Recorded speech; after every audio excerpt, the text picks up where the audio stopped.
All right. Hello. Hi, Herb. Thanks for joining us. Hopefully you'll be able to hear us okay. I'm going to go ahead and call the meeting to order at 6:38. And so, Shauna, I think you got this for the minutes, but Herb is here virtually as well. Yep. So, welcome. Thanks everyone for being here. Just as the logistics for the virtual attendance, I think Herb is going to attempt to text with Nancy when he wants to raise his hand. So, and then as we did last time, whenever we have a vote. I never get texts. In theory, Herb is going to text Nancy. Or me, but hopefully not me because I'll be focused on other stuff. But we expect that we'll get a text message when he wants to raise his hand. When we do have a vote, we will specifically call on Herb and ask what his vote is, just so that we're all clear on that. So that will be our virtual meeting, and I think we will get very comfortable doing this because Herb, I hear you're going to be somewhere else for most of the summer, so good. That's great for you. So, all right, so we are going to go ahead and get started. As we dive into our agenda today, I just want to acknowledge that Andrew is not here at the meeting tonight. As I mentioned last week, Andrew is going to be traveling this summer, and so he's not going to be working with our committee any longer. And based on all of the different inputs we had for the meeting tonight, we just didn't feel like we needed him to be here. So we will hold this meeting without any consultant representation, and we'll see how that goes. We do have the option from the VSBA to retain another consultant or to possibly continue without a consultant, which would have some cost advantages. So we're just exploring how that'll work. It would potentially give us a little more money to spend with the lawyer on our legal consultations, which is an area where we've had a lot of questions. So I think probably for the next couple meetings we may not have a consultant with us as we gauge what will best serve our committee. Okay, excellent. So with that being said, do we have, and actually, sorry, one more thing on the agenda review. It's so exciting to see so many of you guys from the central office here tonight. Thank you for being here, everyone, and Patrick. So is there any public comment this evening? I'm good. You're good? So still not, I think I'm still in the public comment phase of things. I do have a couple of questions, as I think probably Katrina does. My questions are more around some of the articles, and I think Katrina's are more on some of the narrative. I see there's a part in the agenda 4B where there's going to be a decision made as to whether or not to continue discussion of other proposals or other articles. So I wasn't sure if that would be the appropriate time to ask some of those questions, or if now during the visit time would be the appropriate time. If the decision was to not talk about them anymore, then we will have missed our opportunity. Right. No, I definitely agree that we should not have you miss your opportunity. I'm just reflecting. I think it would be fine to address it under agenda item 4, if that's okay with you. Sure. Because we have received some comments from our attorney and also from the AOE, so I expect that we will discuss the articles broadly. And if that's okay with you to bring up your questions at that point, and then questions you have, I think, about the narrative could fall under the section on the report. Okay? Sounds great. Excellent. Thank you for checking. Great. So with no other public comment, we will go ahead and move to agenda item 3, which is to approve the minutes for 6/7 and 6/14. So moved. Great. Thank you, Ed. Is seconded by Elin. I did just want to comment, there was a question last week about the minutes from 6/7 about the motion regarding exploring the RIF proposal. And I did look at the video from that evening. We discussed it for a long time. So what I determined was that the motion did not have any statement of a period of years. We did have some discussion revolving around the years, but I think as you may have noticed in our comments we got, that we'll get to have a different discussion about that tonight. So the minutes from 6/7 were revised to show that. I also corrected the spelling of a few people's names, but other than that, I didn't change them from last week. So we have a motion to approve those minutes. Is there any other discussion? Okay, all those in favor, please raise your hands. Okay, are you raising your hand? Oh, yes, I am. So we have a unanimous vote in the room. Herb, are you voting to yes or no to approve the minutes? I think we might have lost him. I heard a beep. Herb, are you still there? Okay, so we're going to count that as 1, 2, 3, 4, 5. Yep, still Oh. here. I put you on mute until I need to do something. Okay, so we're voting on the minutes. Okay. Yes or no? Yes or no, Herb? Yes, indeed. Yes. Okay, so Thank please you. show that that was a unanimous vote to approve the minutes. Thank you. Okay, excellent. So we will move on to agenda item number 4 to review the articles. And so what we included in the agenda packet was the articles as they were sent. All right, if I can find them in the packet here. The working draft, we did add a date, trying to follow some of the requests of the committee. So the working draft dated 6/16. So that's the version that was sent to Steve Stitzel for his review, as well as to Donna Russo Savage at the AOE. Again, for just sort of a preliminary review. It's not any kind of official review from AOE. I think she did look at them with a little more detail. So the comments from Steve and also from Donna Russo Savage have been forwarded at different points today. I apologize for the different communications, but we wanted to try to get them in front of you if possible. So let's go ahead and start with the comments from Steve. And is that okay if we go through the questions? Absolutely. Or the responses to the questions from Steve? So I did have the opportunity to talk through with Steve Stitzel the comments that or the responses he provided to our questions. So I can try to provide a little more background on those if that's helpful to people. He is planning to join us at our meeting next week. He already had a commitment tonight, so he wasn't able to be here. He does prefer to work with the committee directly, and you may have seen, I think he put it in his response, that he does feel that this committee would have the right to go into an executive session under certain conditions, but generally he finds that the types of things that we're discussing for the articles really don't need to be, there's really no justification to be in executive session, and they can be discussed openly. So just clearing up that from last week. So if you guys can turn to, hopefully you can locate the email that had the attachment from Steve Stitzel. Some of the questions that I had noted that we wanted to ask our attorney, we have discussed at several points what the voters will actually vote on when we do the unification vote, and then how that would impact how those could be changed in the future. So I'm sure you guys all got to look at his response. In brief, anything that the voters explicitly vote on has to be changed by a vote of the electorate again. So anything that is specifically in the warning would have to go to a vote by our entire communities. Anything that is not in the warning but is, say, in our report would be able to be changed by the future board, by whatever decision rules that board has. And Nancy, you have your hand up? So I guess what Steve hasn't offered, and we can ask him if we decide it's important to us, is whether what we can do, what we should do, if we would like it to be true that the articles can only be changed by voters. Great, and so that's a great question. So Steve and I had a little bit of discussion about that, and so he provided, I think, and you see it here in the example, he provided an example from, he sent me, separately, a different example from the Rutland Northeast, which is an agreement that he's worked on. Yep. And what they did is in their articles, within Article 1, they actually put the entire warning that they were going to bring to the voters, and it was like 2 pages long. Like, it was the majority of their articles that they actually put in the warning. So what he suggested for this committee would be for us to get through what we want in our articles that'll be in the report. And then once we're done with that, to go through and basically say, yes, this goes in the warning, yes, this goes in the warning, no, this doesn't need to go in the warning. Okay. So basically, we would get through everything we think needs to go in the articles, and then we might not narrow it down, but we could narrow down if we felt that some of those things didn't need to be specifically voted on by the voters. And he did, if you look also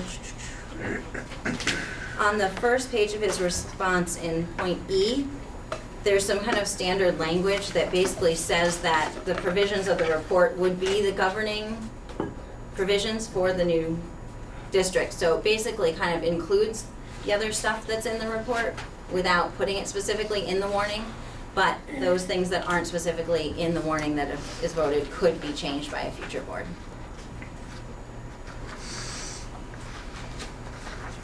I'll just say Mike? Yeah. out loud that it presents us with I'm not surprised by that answer. It presents us with an interesting dynamic of a couple bad choices, honestly. I think that I personally will probably argue for a good deal of it being in front of the voters. And the downside to that is just it's a tough thing to ask the populace to vote on a lot of verbiage. And there is a downside to that. Just recognize it out loud. So look forward to that conversation. Great. Excellent. So then I'm going to move on to the next question. Oh. All right. So I am noticing as I look at what Steve provided, he didn't actually restate the questions in his response, so that might be a little bit confusing. Give me a second. I do have them I here. thought he did. Did he does, restate he them? did. Yes. Where? Yep. I see response to They're question indented. They're indented. so They're it's a little indented weird. underneath his response. Or in front of So the it. next County question. Act 46 committee convening, Yeah. the executive Four session of those. question. Okay, well, hey, if you guys are good, we'll continue. So question 3 was about the executive session, right? So I mentioned that earlier. So, anyone have any questions about the executive session? No. Great. And for those of you who aren't active board members and maybe are perhaps less familiar with executive session, right? There's very particular requirements for going into executive session. You can't make any decisions in the executive session. So even if we did get any legal advice in that executive session, we would still need to come out of executive session to decide to do something different with our articles. So, in this case, it seems like there's probably not any reason we would need to or be justified in doing that. Okay, so question number 4 that I had sent to Steve was about the concern that the AOE had raised about the board representation model. And so if anyone missed that, basically the AOE is concerned that having some of our board members elected at large and some of our board members elected by specific towns might be an issue for equal representation. So basically the easy answer is if we change it to all at large, it is highly likely that would be approved. There are other districts that or other proposals that have gone through AOE that have been approved by voters where they have a split of town-specific representatives and at-large representatives, and they're all voted at large. So if this committee felt like that was something that we were willing to entertain, that would be a likely to be approved. The other option is that we could ask Steve to look into it further. Basically what he said is that actually Rutland and the Northeast had originally gone in with a model that looked like ours, what we have now. The AOE said they didn't like it, and so they changed it. They didn't try to make a legal justification. So if you could make a legal justification for it, there's a possibility it could get approved. It, to me, sounds like more work, more time, and still not certain. But it depends on how this committee feels about that. Mike? So from the last time we talked about this, I don't know if it was last meeting, I was gathering that there were 2 issues. One of them, and I couldn't decipher which was the potential objection, and I can't see it in his answer either. Not only is it the combination of at-large and not at-large, but also that the proportional numbers didn't satisfy proportional representation.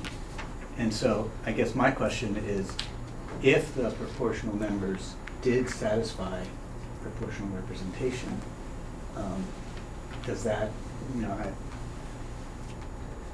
I would understand this not being acceptable on that basis. And so I'm separating out that from a combination issue. Steve? So my understanding is that issue wasn't even taken up in this answer, right? This answer is strictly the question of can you have some voted by town residents only and some voted at large. The proportional issue is still up for grabs. I agree that he didn't specifically address that. I think it is rolled in together, so, and not being a lawyer or an expert in this, the way I understand this is that if all of the board members are voted by all of the electorate, then even if you are coming from a particular town, you're still representing all of the electorate. Whereas if you're only voted by a particular town, then you're only representing that town. And so, to me, that's where the concern is, that you might end up with a really unbalanced representation. If we feel like we need to explore it further, Steve will be here next week. He does plan to have discussions with the committee. But my hope is if there are any of these items that we had been wondering about, that we are ready to make a decision on, that we could feel free to take the advice he's given and make a decision. Nancy? I'm interested in revisiting this before we talk about it with Steve, as I said last time, because I've had some different thoughts about what we should do, and that might be worth talking about. Okay. Great. This was one of the articles I had some questions about, for fear of, I think, much of what the conversation is talking about, for fear of the moving away from the proportional voting. For what it's worth, I think the way Edison Central went about this, similar in that they have one town with a much larger population than the surrounding towns. They voted to the entire electorate from all 7 towns in ACSU, what would be 5 towns here, but a certain number of positions representing each town available, but the entire electorate. So folks in Weybridge, Ripton, etc., voted for Middlebury representatives and vice versa. So it kept the proportions the same. A question I had was,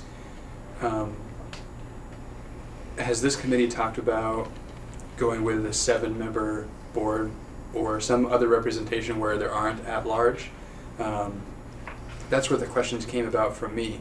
In a 7-member board plus the 4 at-large, which I think could be from any of the towns, then you run the risk of some towns potentially having a dramatically skewed proportional representation. With a 7-member board, you can get it pretty close to their proportional representation based on their percentage of the total population. I think with a 15-member board, you can get even a little bit closer. I think it's tricky with anything other than those 2 options to adhere to that proportional representation. So I was curious what conversations had happened around those 2 ideas, 7-member, 15-member, and how it arrived at a 7-member plus the 4 at large. So are you going to answer his question? Or go ahead, Nancy.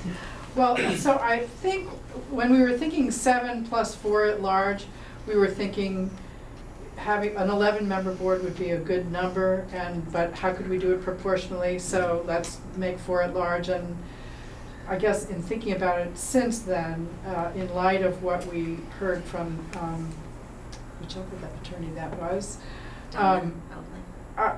I think there's enough work to.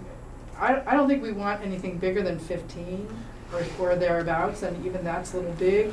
But I do think that 7 probably, there's more work to go around than 7 people might want to take on with themselves. So I've been thinking to increase the size of the board enough so that there would be at least 2 members from the towns besides Bristol, and I think that's 15. I just can't remember. 15. I have the math. And without an at-large voting, I guess I just don't think that's necessary. And then you'd have a group that's big enough to do the work, and you'd have at least 2 members from every town, which seems like it seems like important to have that number at least from every town.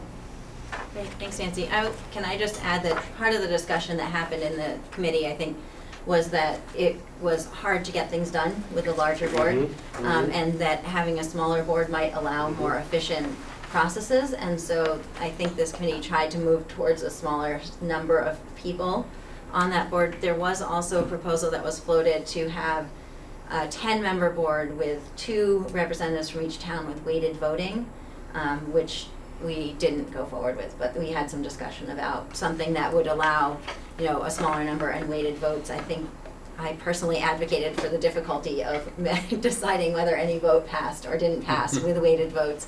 and that it would be pretty complex. And there were obviously lots of other points that were brought up. And you had your hand up, sorry. Yeah, I was just, so I think the number is 15, I agree. What that does proportionally, if there were 7 members from Bristol and 2 from each of the outlying towns, that makes the 15-member board. So Bristol, according to this, if I'm rounding up to whole percentages, has 47% of the total population. With 7 members out of 15, that puts them at 47% of the folks sitting around the table. Lincoln has 10%. This would give them 13% of the people sitting around the table, so they would be weighted a little bit heavily by 3%. Moncton has 16%, and they would have 13% at the table. New Haven's at 14%, it would have 13%, and Starksborough's at 14%, would have 13%. So it's pretty close proportionally doing it that way with 15 numbers. I completely agree. It's a lot. I wouldn't want to go any larger than that. I'm familiar with a 13-member board. I've seen it work efficiently. So 15's 2 more than that. It's not a huge stretch, but as we creep up, I do think it becomes more difficult.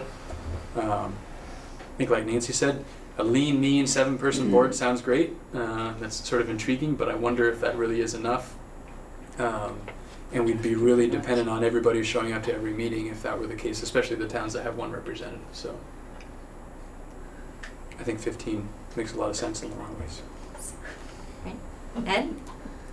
We've talked about this quite a bit. We've sought legal advice. We're getting advice from an experienced principal. Are we ready to move on it? I think we are. Would you like to make a motion? Are you offering to make a motion? Herb is raising his hand. Oh. Is there any And motion for you that? still have the floor, although. I would move for a 15-member board having 2 members from each of the towns, except for Bristol having 7. Is there I a second that. Okay, seconded by Elin. And then I think Herb had his hand up. Yep, so is there any discussion? Herb? It's a little tough to follow, but I wanted to comment on the suggestion, I can't obviously tell who it was, that a 15-member board would be fine. And the concern that I have with that is that I think it's important to have, if we're going to have, a consult. Can you hear me? Yes. Yes. So if you're going to have a totally centralized administration, you have a pretty powerful executive office there. And I think it's important to have a balance to that. And I think the more members you have on a board, the less effective that board is going to be in terms of the balance. That's my comment. Ed? And then Steve? Or Mike. I'm sorry. I looked at you and called you Ed. No, I wasn't Mike. looking, so I didn't. Just clarification, Ed, I didn't hear in your motion how the members are, who votes for Town-based. Town-based. Oh, Could you repeat the motion again? I'm sorry. can we do the number first and then do the at-large or town-based after? Okay, so hold on, sorry. Steve had his hand up. No, I was after the same clarifying point that Mike just raised. Okay, so Elin? So to me, those are different issues, whether, how many there are and whether it's town-based or local. So in order to move forward, I'd love to separate them. Caleb? I'm not, maybe they are separate, but if it's proportional versus at large, for example, we could have it, we can't have 2, 2, 2, 2, 7 in an at large. So in that respect, it's not a separate distinction, because if you, according to the thing we had from a couple meetings ago, I'm just looking at, in the at-large model, no seats are apportioned to any town within the union district. So if you went that way, by definition, you cannot say 2, 2, 2, 2, and 7. You have to just say it's a 15-person board. So you have, this, as I understand it, would be a proportional model, maybe a hybrid model, although honestly, the hybrid model, based on what we heard back from Steve Stitzel, sounds complicated to achieve, at least what we wanted to achieve the last time we conceived that. So I think we might have to call this, I think what Ed's describing is a proportional model. Right, that's the motion. Okay, Michaela? I was just thinking if we should go back to the motion that he made, and then we'll know what motion we're actually talking about, and then if people want to amend that motion, then we can talk about a friendly amendment. But if I remember correctly, his motion was a 15-person board, which by that chart that we got says it has to be a proportional model. So I think if we're going to stick to the So motion, that's how we should look at it. I would just comment that keep in mind there is the hybrid model in the third column, which does have apportioned seats voted at large. So I think that we could fall into that category if we wanted to. Elin? And my understanding is that Middlebury, that is what they did. And it's already passed and they've already voted on their members, and they voted so many from Ripton and so many from Middlebury. So. Mike? Well, I think all of the options have challenges with all the options. I think if the motion we're voting on is linked to or followed by voting by individual towns, it's something, I guess I'm on my way to saying, I do think they're linked. If we're on our way, if the majority of the committee is on its way to doing a at-large voting, I would push for a smaller number. I think 15 is too many for the board, in the realm of 12 or 13. But I have enough of a problem with not asking me to say who's the right person from New Haven seems ridiculous, honestly. I don't know the people from New Haven. I'm not going to know the people from New Haven.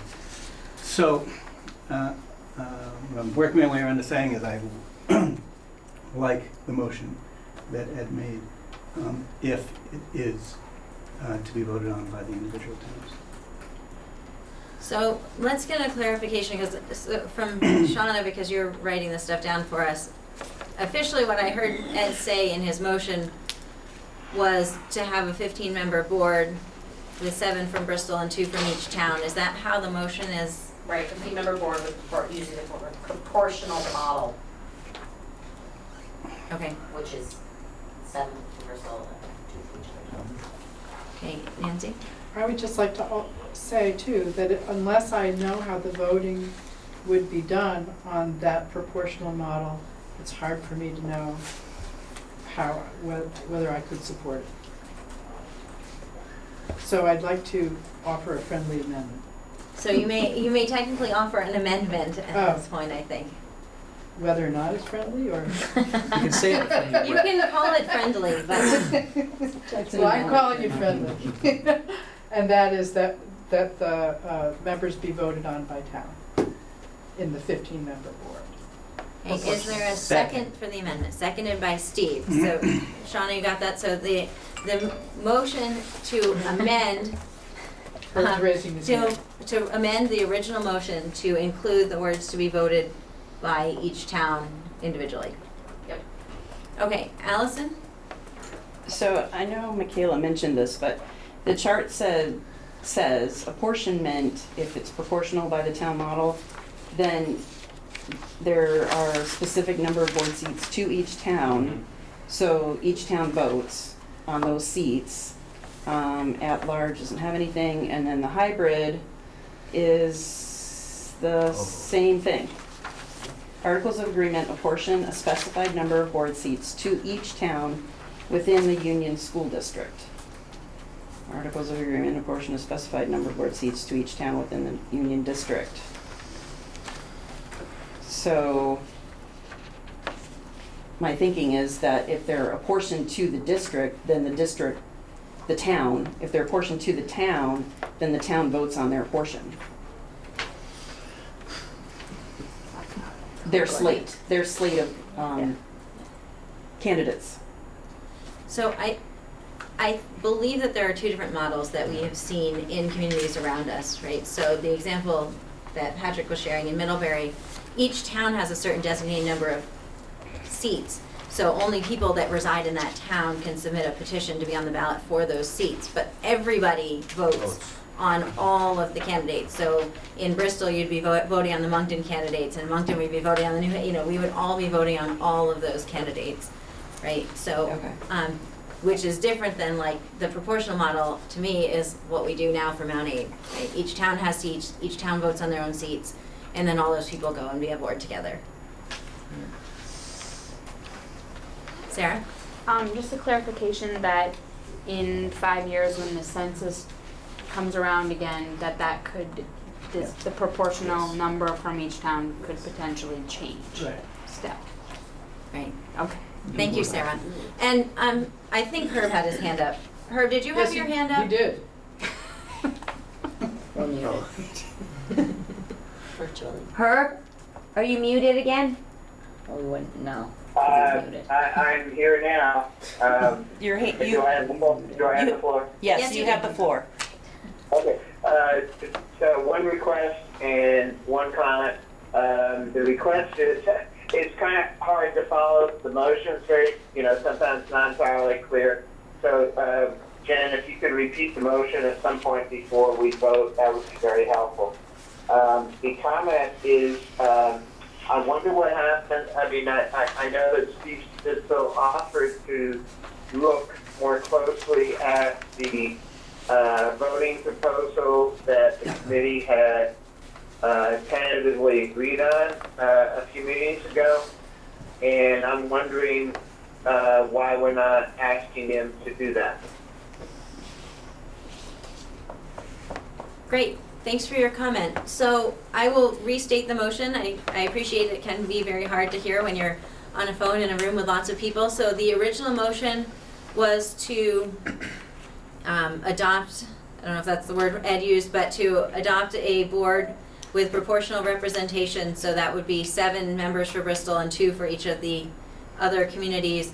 And Nancy offered an amendment to that motion to include that it would be voted, the seats would each be voted only by the town that was being represented. And so we're currently having discussion about that amendment, technically. Caleb? Okay, thank you. And do, has anyone considered asking Steve, I mean, it sounds like Nancy's motion to amend is similar to our original tentative decision, and I'm wondering why, whether it might be appropriate to ask Steve to take a look at that further to ensure that it passes constitutional muster. So Herb, I don't know that I can officially answer your question, but the sense I'm getting from the discussion in the room is that the committee is interested in entertaining a different model of board representation. Okay. Okay, Caleb? I think we should stick with our original decision until Steve tells us that it's not permitted. Great, thank you for your comments, Herb. I appreciate it. Caleb? I like Ed's original motion on this pretty well. I thought that the other way we had talked about it would have worked well, but it did seem a little bit messier, just with some votes being local and some votes being at large. So I like this. It seems, the one thing I'd say specifically about Nancy's amendment is I agree with it, but I do think it's maybe redundant, just because if we're going by the chart we had, and Ed's motion does call this proportional, it does make it clear here, election of member, only the voters in the town can vote on the slate of candidates for that town's apportioned seat. So I think we're covered there. So what I might suggest, Nancy, is if you feel it's satisfactory, that maybe you would withdraw the amendment and we would go ahead and vote on the motion, just because I do think that's included. Well, if they both mean the same thing, there's no reason to withdraw the amendment, I don't think. Redundancy. Well, just if it's already done. If what the amendment is trying to accomplish is already accomplished by the fact that the motion includes the reference to the proportional model. Well, does everyone agree? So, Agree? I can only say that my opinion is that as someone who's going to go forward and continue to have these reviewed, I think it is good for the committee to be very clear in what our intentions are because we have discussed different models. So it would be helpful to me to know that that's clearly what we're deciding. Okay, Michaela? I'd like to call the question. Okay, so we learned recently that when we call the question, we need to have a second and then we need to vote on calling the question. So would someone like to second calling the question? Caleb? Okay, there's no discussion of calling the question. So all those in favor of calling the question and moving to a vote on the amendment, please raise your hands. We do need a 2/3 majority to call the question. So we have 1, 2, 3, 4, 5, 6, 7, 8 voting in favor. All those against? We have 1, 2, 3. Herb, are you voting for or against calling the question? Yeah, I'm okay with calling the question. So that's a yes?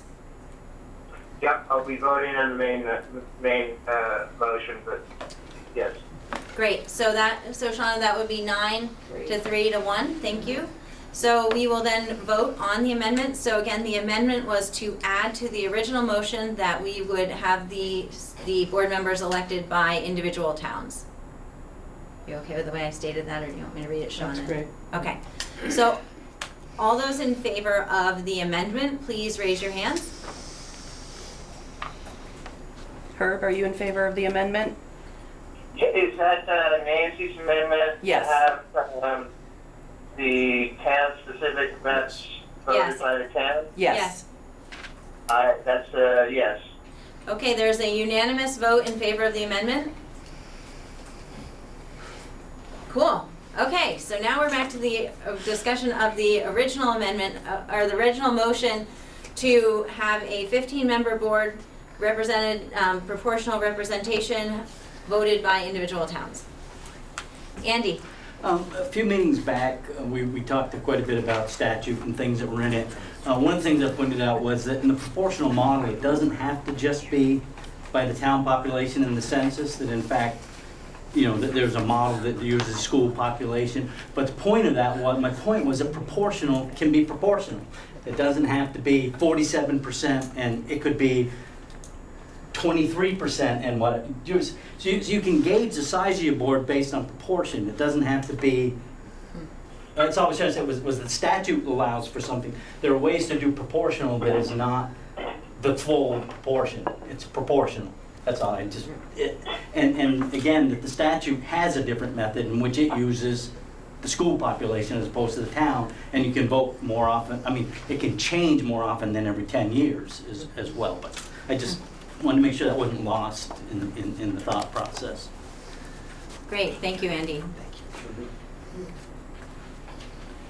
Is there any further discussion of the motion? Okay, all those in favor of adopting a 15-member board that would be a proportional board that would be voted by the individual towns, please raise your hands. Herb, are you a yes or a no? I'm a no. He's a no. Okay, so then we're going to count. We have 1, 2, 3, 4, 5, 6, 7, 8, 9, 10, 11 in favor. We have 1 opposed and 1 abstention, so that motion passes. Okay, excellent. So we are going to move to a 15-member board. Proportional. I'm talking to myself as I write this down.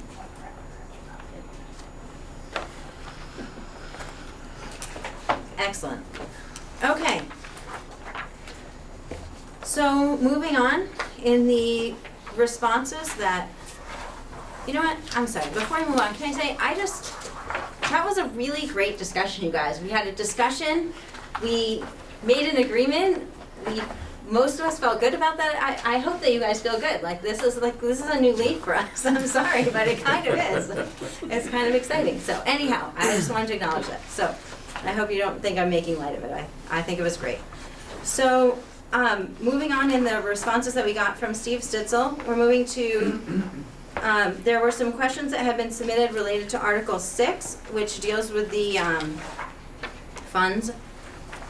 And I have too many different pieces of paper around in front of me here, but the Article 6 has to do with the special funds and debt and the transfer of that. And we did hear at our meeting in Lincoln, we had a few questions that were submitted or were asked, one by a community member and one by the principal who was attending. So the first question is about whether individual schools can still pursue grants and have those grants apply just to that school and PTOs and things like that.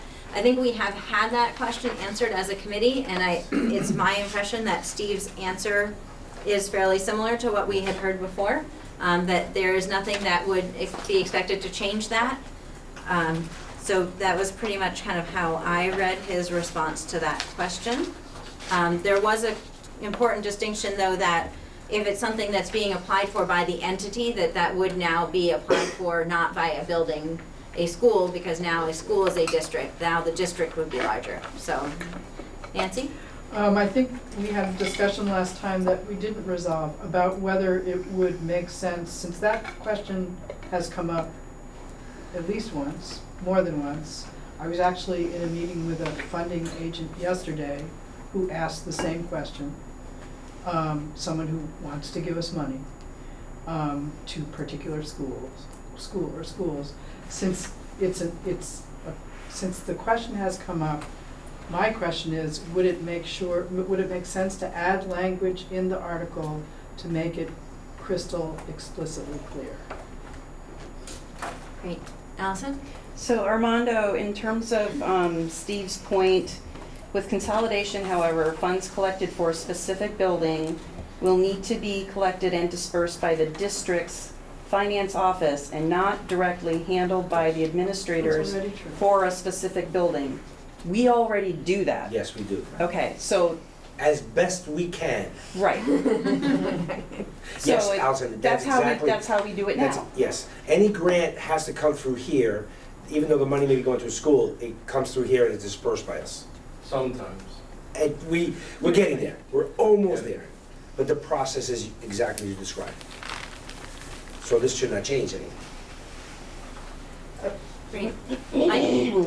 I think that the Andrew who talked to us in his response to our statement that this was already true was I want to see it. I want it to be crystal clear, and I personally agree. I have no problem with stating things that we all agree to be true, to communicate to the voters that they should feel confident. So we can certainly continue discussion of this. This might be something that's valuable to save for next week when we have Steve Stitzel here to discuss it with us. I can say in the conversation that I had with him, he indicated that in his work with committees that he is able to address things like this. Like we had talked about it specific to the transportation article that we had discussed at length and not resolved anything. And so where we had a conversation sort of along lines of, yeah, everyone knows that we're going to keep doing what we're doing already, but maybe we want to say that. And so there may be something that he can help us to do if it's in the interests of the committee as a whole to have that conversation with him. He may be able to do something fairly simple that would acknowledge that might bring some comfort to folks who would be concerned about that. Allison? So Steve mentions, the last part of his comment, the committee should obtain an inventory of what specified funds currently exist in each district. I'm not sure how to ask to make that happen, but Howard, someone, if we're waiting to talk to Steve about this, in the meantime, we could have central office make that list, and it's crystal clear. It's the school, it's the fund, and it's how much is left. It goes in the report. Everybody can see it. It's crystal clear. And great, I appreciate my the point reason. is, in the meantime, we need to get that list. Great, and so that kind of goes with part B of the question that we had submitted that was related to what Tori had asked about and about some of the wording that was used in the article, the language that we had. And so, thank you. Yep. So, Steve's suggestion on that was that we do need to have an inventory of what those special funds might be. I know we have a grant or a trust in Moncton, And so for him to have that list, I had the impression that he might specifically enumerate them in the articles, or that the article language might get updated to reflect the right words for the right things that we have. So can we make that as an official request to have a list of any things that might be considered specific endowments, restricted accounts, or scholarship funds, or like accounts? Those are the official words in the example article that we pulled. Is that something that you would be able to get together for us? Mostly grants, right, Howard? That's Yeah, but there are some Special other funds. restricted Yeah, some- funds. okay. Okay. So I think Herb had his hand up. Yes. Steve's response was quite appropriate. I'm not sure that an inventory alone is going to address the Lincoln issue. My impression is that the Lincoln Fund is rather unique, and I don't know all the terms and conditions around it, how it was created, how it operates, but I strongly urge that we ask the Lincoln folks to get those specifics to Steve so that he can tell us what's going to happen to that funding arrangement. I really don't think it's just a matter of an inventory. The folks in Lincoln are definitely going to want to know whether they're going to be able to continue to administer that funding arrangement. Thank you. Great, thank you. And I do, there are really, I think that we have two separate questions that relate to this article. And so one is about the ability to continue to pursue grants and PTO funding, and that Lincoln group that came and spoke to us. The second question is about what are these restricted accounts or other things that are like that? What should we be calling them? And in what way do we need to list them out or be clear about them? And so they're really kind of two separate things we need to work through. Nancy? You got it. Okay, thanks. So, I guess Katrina. I'm still just a little confused about the inventory we're being asked to pull together and to what grain size. I mean, most of the grants and special funds that we have currently are going to be finished on June 30th. So if they're not finished already because school's out. So it'd be hard to predict. I mean, I know which funding source I think is being referred to at Lincoln. Almost every school has something like that they will pursue again once school gets started again. But I'm unclear about what our business office should be supposing is going to be sought after next year. So thank you so much. I was going to answer that. So I was going to try to answer it too. Do you mind if I try? Go ahead. Okay. So, and I can give this to you, or if you have a copy of the articles. In section, Article 6, Section C, there's some specific language about restricted funds, specific endowments. To me, this is very different than grants that the schools are applying for.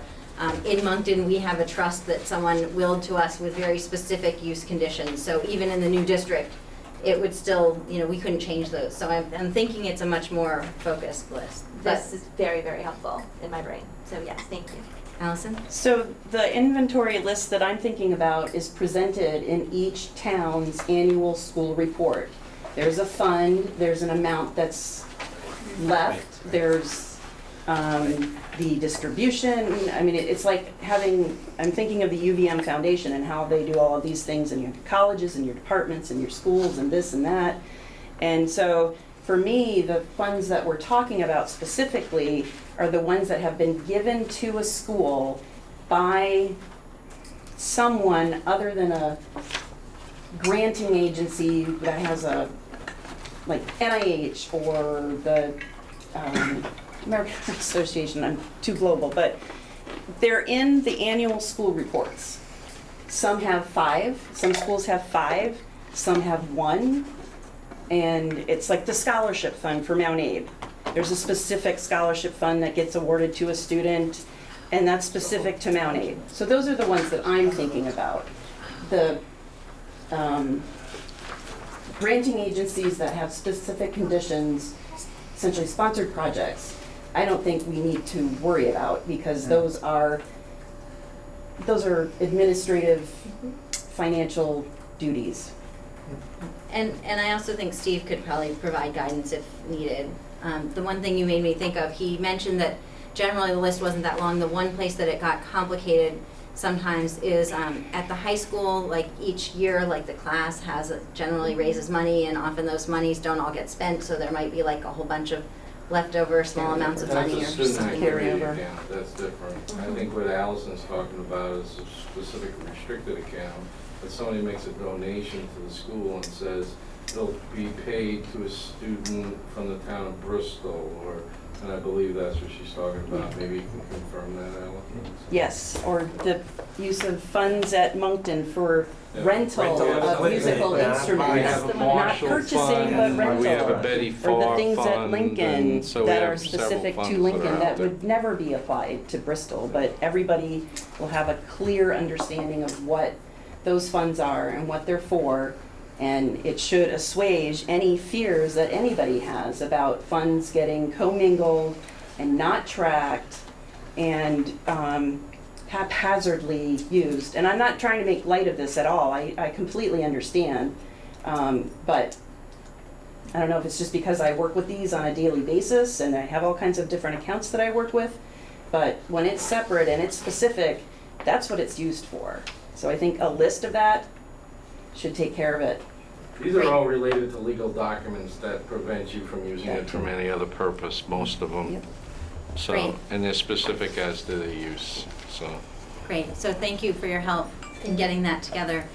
So my suggestion to the committee is that we save further discussion about Article 6 and both of these questions for next week when we have Steve here and we perhaps have a list that we could discuss. Yes, Nancy? Just so you know, I never get text messages, so when you hear this ring, It's it her. means that it's her, okay? Because no one ever texts me, because I don't get self-service at home. Okay, Herb, you have your hand up? No, if you're postponing consideration till next week, I'll withdraw my comment. Okay, thank you. I think that makes the most sense for the committee at this point. So hearing no concerns, I will plan that we'll discuss this further next week.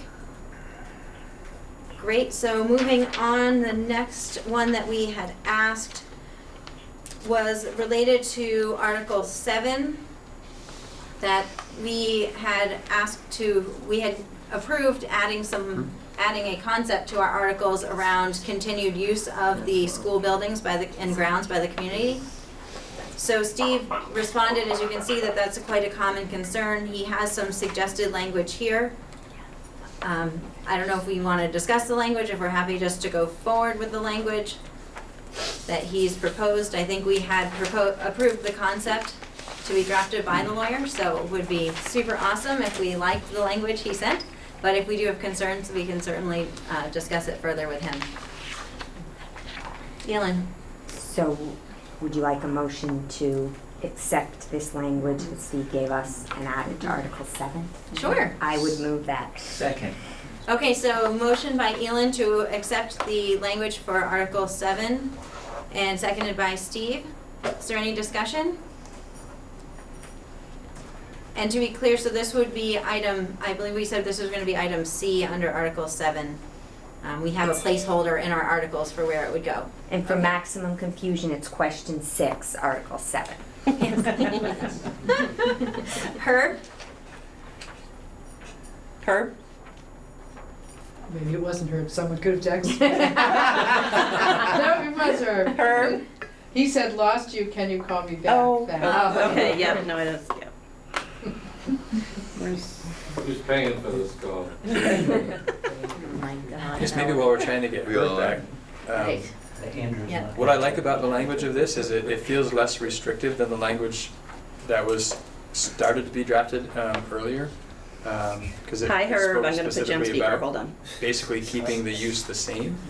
Hi, Herb.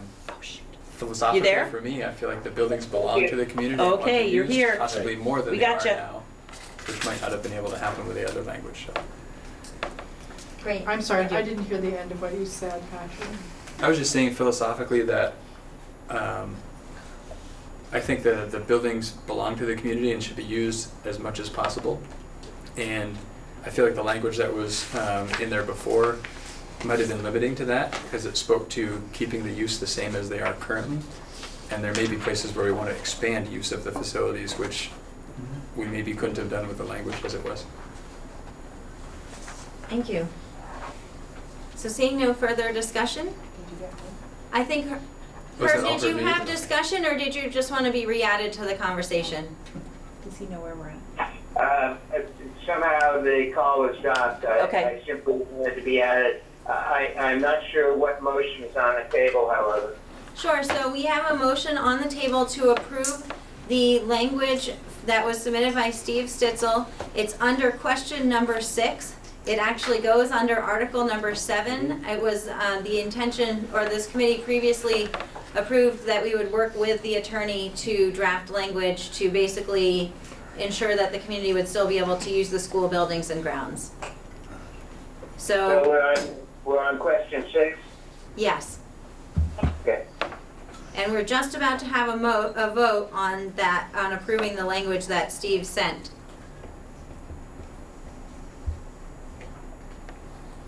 So hearing no concerns, we're going to go ahead and vote. So all those in favor of accepting the language as provided by Steve, please raise your hands.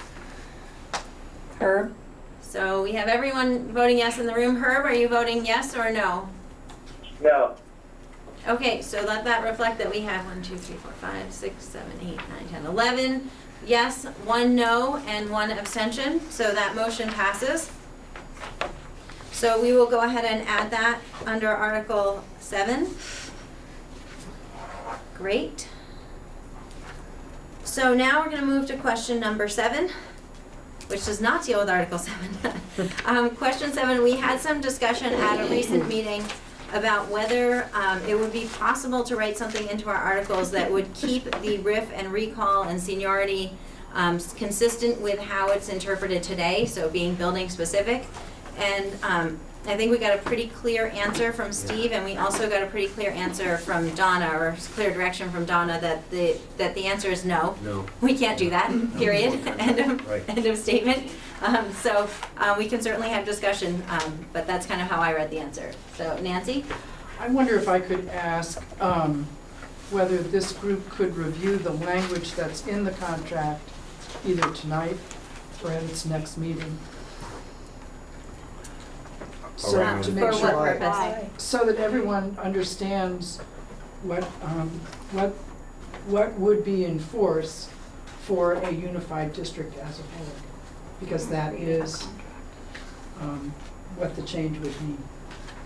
So I believe that what we have already approved in Article 5 about the first year of operations is that if no new contract has been adopted, that our current contract would continue to be enforced, and that we did have the meeting where Rebecca, I think, looked up the language and was very specific, that's very specific to be based on, that the district will continue to be interpreted as the district until such time as there's a new contract. So if we review the current contract, I don't know how that's really going to help us, because presumably the new board is going to be negotiating new contract, which is what would govern those employees. After that, any period that where we don't have a new one in place. Well, I'm not sure, I think it would help offer clarity if everyone has seen the language. And I understand that I can get the Steve's- language and read it, it takes 2 seconds. If you are willing to. I mean, the language is right in Patrick's new office. It's somebody's office, right? Wait a minute, he's already moved in? Do you want to follow? No, but he's already. No, it's in the recycling bin. In the currently vacant office. Let's be clear. Okay, order in the boardroom. I don't know, can I say that? All right, so while Armando was looking for the language, is there any other discussion? Mike? So I see his answer clearly, that the formation of the district can't dictate the terms of implementation or reduction of force. And if Steve was in front of me, I would follow up with further questions about, are there any ways to form the district in such a way that it would maintain current RIF policies. And I would continue to push at it, is what I'm saying. It's important enough to me to know, I wouldn't stop with that answer. I would continue to push, and I might never find a way through it, but I'm not satisfied. Hold on a second, let me just check and see how long it is. Okay. Michaela? What feels really challenging for me Yeah. about a continued conversation about this, well, one, is that it goes against statute, but two, that this is not a decision that this committee is gonna make. It is a decision that is made between the board and Anita. And I noticed the language from the last, from articles from last week, that it said that they would go ahead and arrange a side note with Anita. And feels like a pretty presumptuous statement, given the fact that I don't believe any conversations have been had between this committee and Anita, which is actually a good thing because that feels quite inappropriate. So I'm gonna continue to push the fact that I don't feel like it's the work of this committee to decide what kinds of things exist within a negotiated agreement between the teachers union and the board. Great, thanks, Michaela. And I think that, my hope is that tonight the committee can make a decision about whether we want to continue discussions on this or not. So that would be my hope, that we would get to that place. Nancy? I understand that this might not be an issue that can be resolved here at this table, but I do believe very strongly that it's an issue that on which approval of the unified union could really hinge. And I think it's worth pursuing with Steve the question of, if this is the interest of this group and the future board, and if this is an issue that would really make a difference on the question of whether a unified union is approved or not, what are the possibilities for us to pursue, including having a conversation with Anita, or asking the board to have a conversation with Anita outside of contract negotiations to find out how Anita's thinking about it. Great, thank you. I know we have a few hands up. I think Armando is ready to share the. Well, I can share this, but I think just to go back, one of the major reasons that when we started talking about Act 46 back 10 years ago was one common contract, not losing good teachers who are being riffed, not losing good teachers because they're being riffed as a result of some of these things. So I think that this is part of the main reason why Act 46 was into place. One contract makes it easier all along. And if a good teacher's good in one place, it will be good in another. And I know when I talk to principals, building a team and having done that happens on a regular basis anyway, because people come and go. So I don't think that this should be something that should hold up the committee. But I will read, and it's not that clear, by the way, what it is, other than two things. Let's just start with the beginning, that the board, it's the sole discretion of the board to make the decision about if they have to riff, and they have to notify the association by a certain date of contemplated riffs. There'll be an opportunity to discuss that. Then it goes displacement rights. Teacher laid off will be managed to displace it. Okay, here's basically I think what we're talking about. A teacher laid off under this article will be permitted to displace a less senior teacher in another layoff category if they're outside of their own category. So if we're all first grade teachers and a first grade teacher has to go, I displace them. If that is outside of that category, it still allows it if they have the license. So basically it's by seniority. Who is the most senior person would displace the less senior person within their category. Now, it does talk about displacement rights, qualified displacements. If somebody has doesn't have a license at a secondary level, but that's the opening, they wouldn't necessarily get that because they don't have a license, unless they can show they're qualified, and qualified means licensed. If they can get their license by the time that would occur. So again, this is pretty much the standard operating procedure in every district that I've ever heard about. Like it or not, it's not based on their ability, but based on their seniority. Great, thank you, Armando. And Copy. we'll come to you, but we've got Mike and we've got Herb who are waiting. So I think it is very much in the realm for this committee to discuss, because it is the action of this committee that is changing the ground under which this very issue is applied. And I'm not in any way suggesting we should change the current practice to go against a negotiated agreement between labor and management. I would never do that. But I think that this committee is on its way to recommend a change that has a pretty significant impact on this issue. That's why, for me, it becomes very much an issue for this committee. And I want to keep the best teachers too.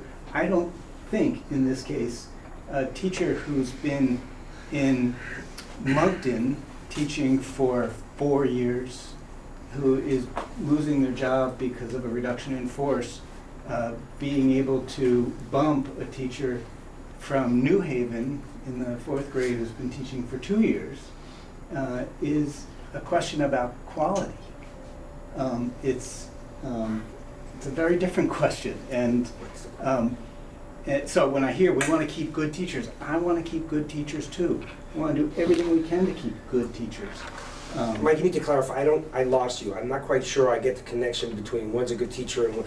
This seems it's almost like two different things. I hear the argument that this is about keeping good teachers, and stability, and about stability, sure. So, to me, it doesn't measure up. It just doesn't. The ability for a teacher to bounce a teacher in a different school because they have more seniority. And I'll say, I think it's worth saying, because I get a little bit of humor out of it, even though we're so public, this very issue has affected my family personally in this district. So I recognize that. I still feel that the job of creating a team in a school and it's not just about whether a teacher is qualified, but it's about the fit of that teacher with that team. And that's a much more complicated question than whether the teacher is licensed to teach the 4th graders. Great, thank you, Mike. So I see we have a lot of hands up, and I am going to get to everyone who currently has their hand up. I do want to encourage the committee to move to a place of making a decision about whether we want to keep talking about this, and whether, I'm going to frame it of whether we want to keep talking about something that our lawyer has told us is not legal to do. So really, I don't think I can put it more clearly than that. There's clearly lots of good, valid concerns. We can take this up with Steve directly next week, but I would like this committee to get to a place of making a decision of whether we want to continue this conversation or not. So with that being said, I know we had some hands up, so I'm just going to ask for brief comments if possible. So Herb, and then Nancy, and then there were some hands down at the other end of the table after that. So Herb? Jennifer, I sent a note to you before this meeting that outlined, a few issues that I thought Steve could follow up on.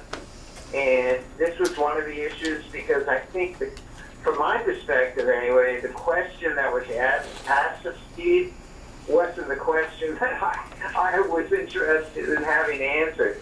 I mean, I think we all know that, this study committee can't dictate the terms of a collective bargaining agreement. The real issue is if the individual districts are extinguished and you just have a unified district, what do those provisions in the existing contract mean? What do they mean during the period of time before an amendment or some other collective bargaining agreement is made? And And, you know, maybe that's a distinction without a difference, but I'd be interested in knowing Steve's perspective on not on whether you can dictate, this committee can dictate the terms of the agreement, but what does the agreement mean and what will it mean once the individual districts cease to exist? So I would ask Jennifer that if you could forward that that part of the email to Steve, I would appreciate that. Great, so I think it's certainly reasonable that we could ask that question to Steve. I do think we had discussion of that. I have a vivid image of being in the Bristol Library and getting some language from the contract read out loud. That is addressed under Article 5. And I remember we voted that motions on that article like 4 or 5 or 6 times before we agreed on finally what we wanted there. But so Article 5 addresses the first year of operations. It's in the second paragraph under Article 5. It talks about that how the new board will work with representatives of the forming districts. It talks about that the existing contract would be in place if a new contract isn't reached. So the intention would be that a new collective bargaining agreement would be reached by the new unified board by the time the new district is operational, right? And that if for some reason that's not in place, that we would continue operating under the existing contract. And there is, and maybe you can find it for me, but there is language specifically in the current contract that defines what a district is and how that would be interpreted. And the discussion that we had as a committee is that our understanding is that until such time that a new collective bargaining agreement is reached, that a district will continue to be defined as the districts that existed at the time the contract was agreed to. Right, so that this change in the RIF and the recall and the seniority would come in place based on whatever is negotiated in the new agreement, and that's how I remember that discussion. And yeah. So, and Jennifer, is that is what you just said going to be included in the report as our understanding of what the contract means? It's in the article. So I think it's clearly in the contract. So Armando just handed this to me. It's in Article 1 of the contract of the collective bargaining agreement. And if anyone does want to review the language, you can get this on the ANESU website. It's like on the front page, I think, of the ANESU website. Okay. You know, I appreciate your perspective, Jennifer. I disagree about whether it would be helpful to articulate a sense of the committee as to what that those provisions mean. Thank you. Okay, Nancy? So I don't mind if we don't talk about this more tonight, although it's fine with me if we do. But I would say, I do think we should talk about it with Steve. And I would also say that if it comes down to there's really nothing we can do about it, and there's no way to have a preliminary conversation with the association about it, which is really, I think, would be recommended, then I would ask that in the report and in any information that we put out about the proposed unified union, that the implications around this be very, very, very clear to people who are voting, so that they understand that district becomes district writ large, that riffing occurs across all of the schools, and recall is by all of the schools by seniority, and that principals lose a lot of prerogative about who they hire to work in classrooms with kids. Great, thank you for your comments. Elin? So I don't think Moncton or Lincoln is never going to lose a two-year teacher, because Bristol hires new teachers every single year. There are always brand new teachers in Bristol, so no one's ever going to lose a two-year teacher, I don't think. But what I wanted to say was that I don't want the assumption to be that there's the mass agreement that we want to push this with Steve Stitzel, because I am completely in favor of this and think that it's a good thing and that it's going to help our school system. Can you just be specific when you say you're completely in favor of this? I'm completely in favor of riffing and recall rights being district-wide. I think it's going to help, and so I just wanted to say that. Great, thank you, Elin, and thank you for letting me ask you to clarify. Michaela? So just as a point of order, if I guess first I have to make a motion to discontinue discussion about this altogether and then make another motion, or? So I would say that a member of the committee at this point or sometime soon could make a motion to either continue discussion of a potential article around RIF with Steve Stitzel next week, or to no longer discuss potential articles and language around RIF or something like that. Because there's no motion now. Okay, so I would like Michaela. to make a motion that we discontinue discussion around RIF and recall. I don't know how to say this. Discussion around the RIF and recall being maintained in individual schools. And can you just be clear for the sake of the committee, do you mean this evening or forever? No, forever.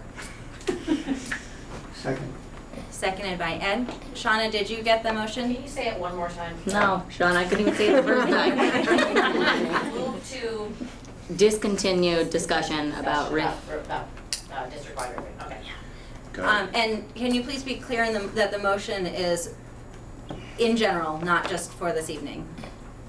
In perpetuity. There we go. We may no longer speak of it, I guess. Is that what you mean? I mean, I suppose we can always have a motion to reconsider anything that we have decided, but the intention is, and this is what I would like the committee as a whole to decide whether we want to spend more time on these discussions or not. That's really what I am asking the committee to. Okay, so we could to. change that to say end discussion about entertaining And consideration. or of an consideration of an article that maintains, or I don't know, anyone.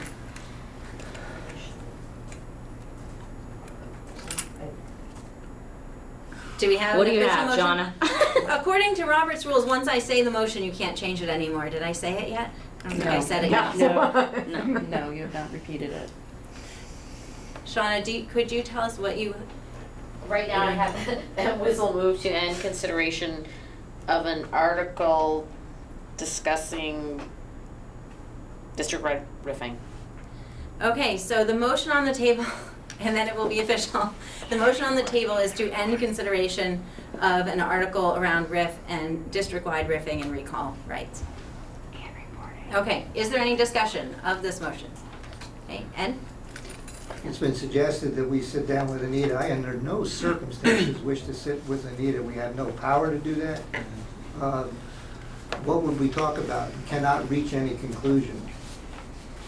And further discussion on this is, we've already gotten a legal opinion about it.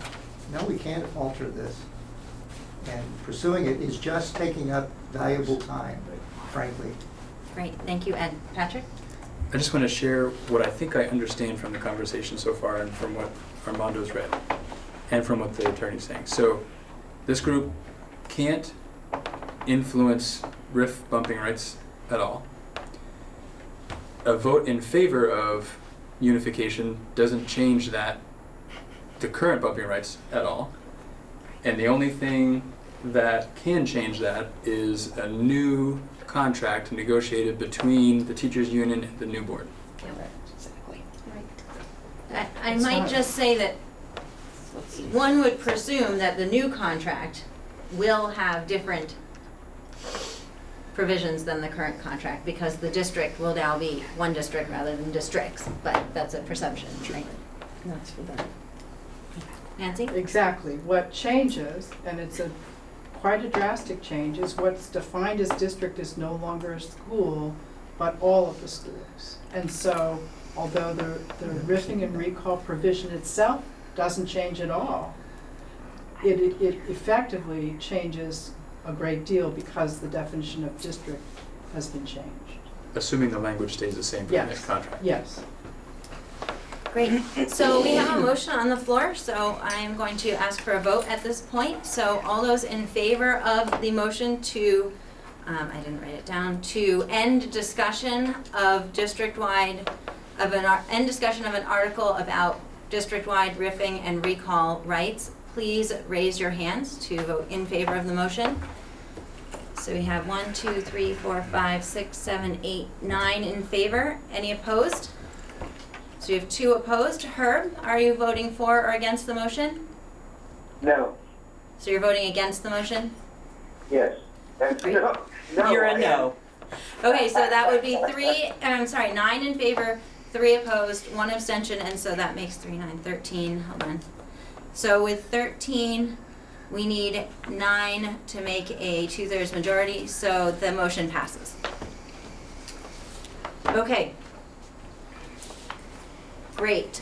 Good discussion on that.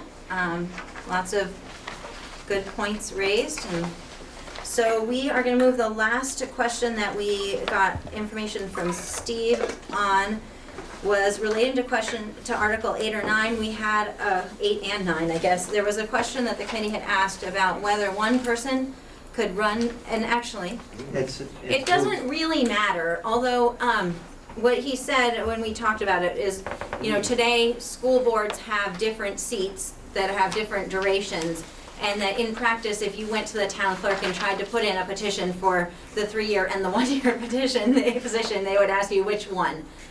He did say that if we were highly concerned about it, we could include something in the articles that says you can't do that. But really, it's probably, it's already common practice that that's not acceptable to hold multiple seats on one board. So, Caleb? We have the same point. I think we should just seem to move on with our vote from earlier, that we're no longer doing a hybrid board. This no longer applies, right? That's right. Okay. That's right.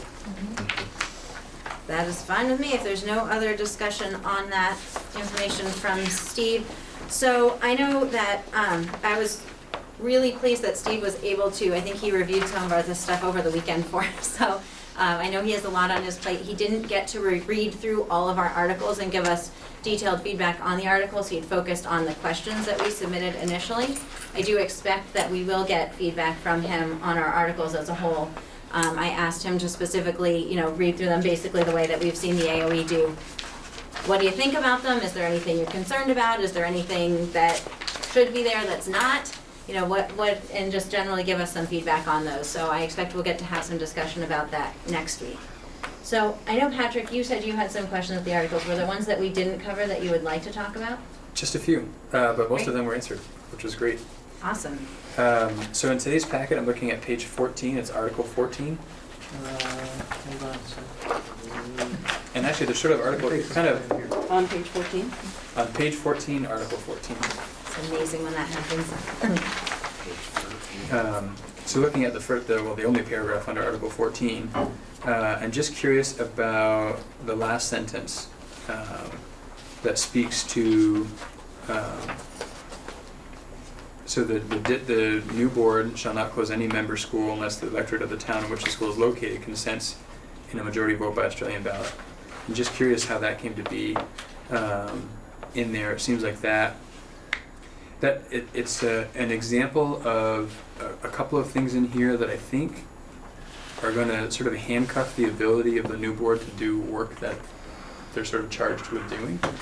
So I'm curious how that came to be. I'm all in favor of putting lots of different language in here that speaks to under what circumstances that board can make that decision. I think that's not a decision to be taken lightly. But I'm just curious about this language, which seems like it does sort of handcuff that board's ability to do the work that it needs to do, potentially. So it's a great question. So we did have some discussion about the provisions for closing a school. I would say, interestingly, that was maybe one of the least divisive articles we tackled. I think the committee reached an agreement on that relatively easily. I think that the committee in general felt broad support for there being a strong support from the new board, from the community, for any sort of closing of a school. And so I think that's how that got to be in there. Maybe can I just Yeah, add? Kate. I think we felt that a town should be sort of initiating. It had to be obviously approved by a board, but that a town should be able to kind of make that decision. So Bristol people aren't voting that New Haven School should be closed.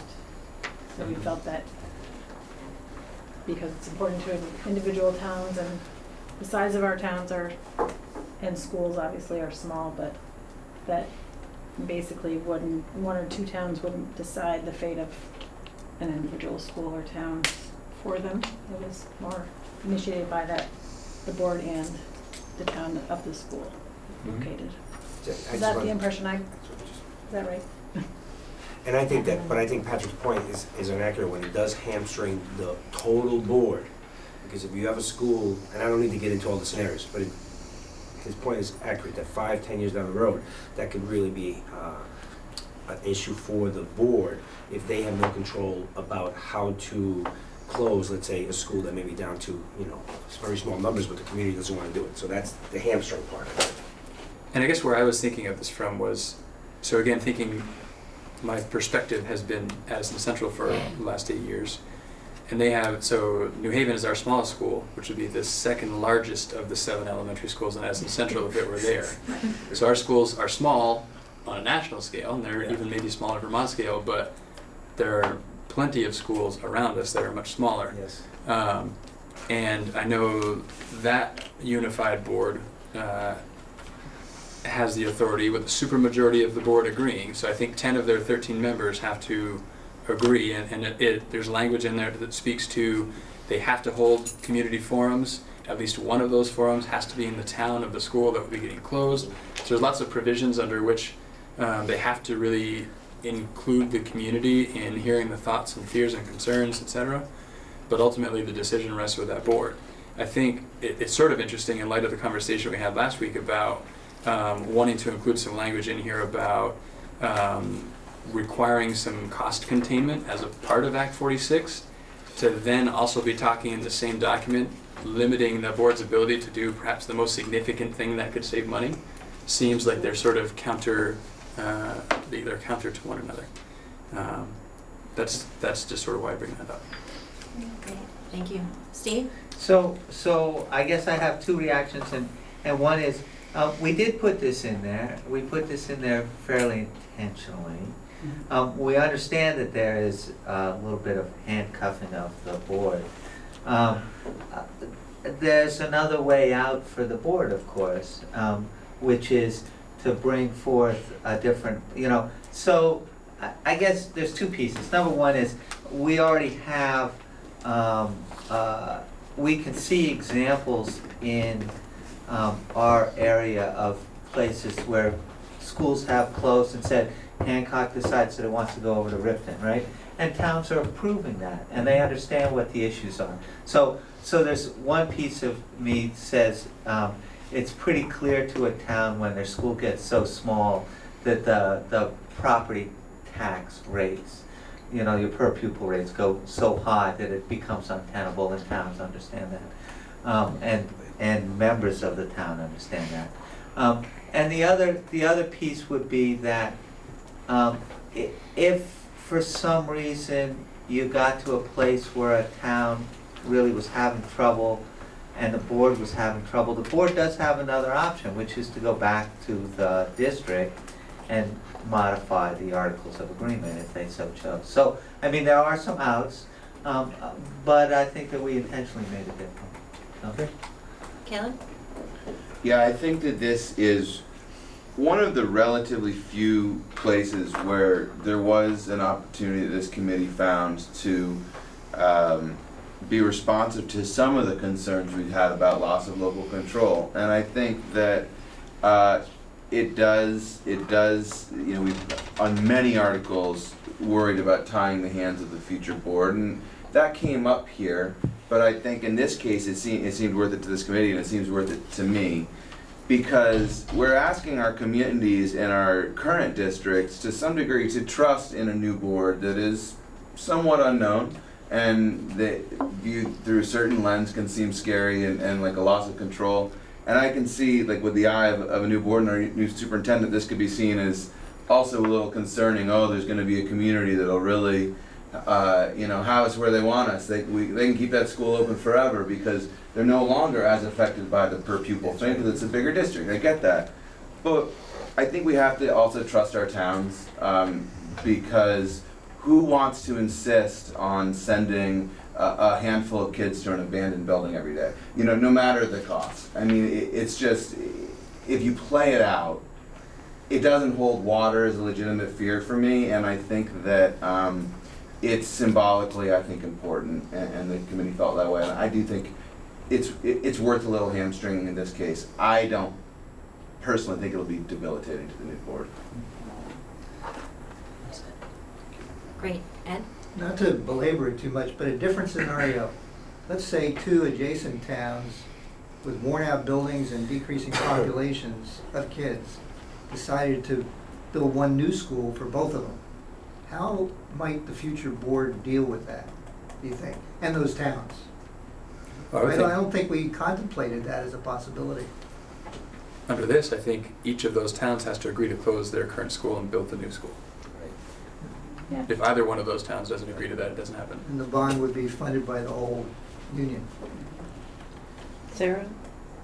Do you have? No, I think in some ways we also put in things like Caleb was saying about the local control and trying to maintain that, and also, I mean, I'm personally hoping that this vote passes, and so I really would love to have as many things in there that would help ensure that. So I guess that's another reason why I like the language.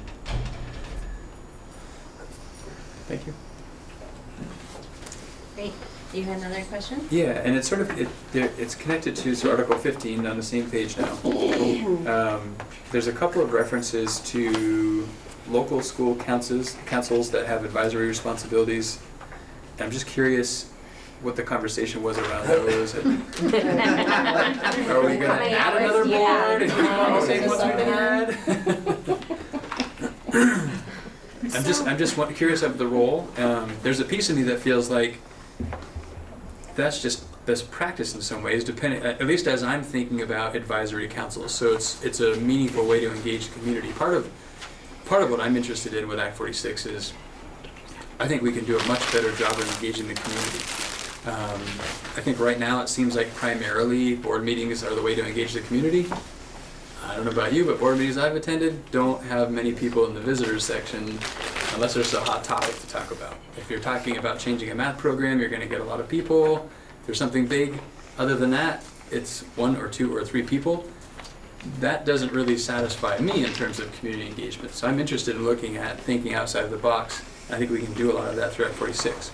I think some of the things, at least as I'm interpreting an advisory council, whether it's I think there's potential for a single council that represents all of the schools, but I think, having individual community councils to keep that really close-knit community loop in there is a good idea. But I just want to check my understanding of this against the group's understanding of this to see if we're on the same page. So what I would love to say is we had a lot of discussion about this, and we had a lot of different ideas that were put forward, and there was a lot of really great discussions. And if you're really bored sometime and you want to watch some videos, we could tell you what meetings. No, I'm kidding. But what I would say is that there were, in all that discussion, we went through several different versions of the language, and I think in this version of the language that we ended up with, a lot of the words that said shall or will got changed to may, to try to suggest the types of things that would be, that might be considered. I think that the only shall is really that, that the new board shall provide opportunities for public input, and that any structures are gonna be defined. Then those structures may include these things. They may also include other things that aren't envisioned in this article, is how I would understand it. I think that the intention of this group was to strongly state a desire for the new board to connect with local communities and make sure that there was, that connection and that voice. I will say that in the discussion, and there was language that was proposed that was much stronger and much more clear in that the committees, these local councils would be established, what they would be responsible for. We even talked about whether those positions would be elected positions. And so in the end, this is where the committee ended after much discussion. So that's my summary of it. I bet you could get a different summary from everyone here because we did have some good discussions. Does anyone else have any comments on Patrick's comment? Okay, Good stuff. moving on. Thank you.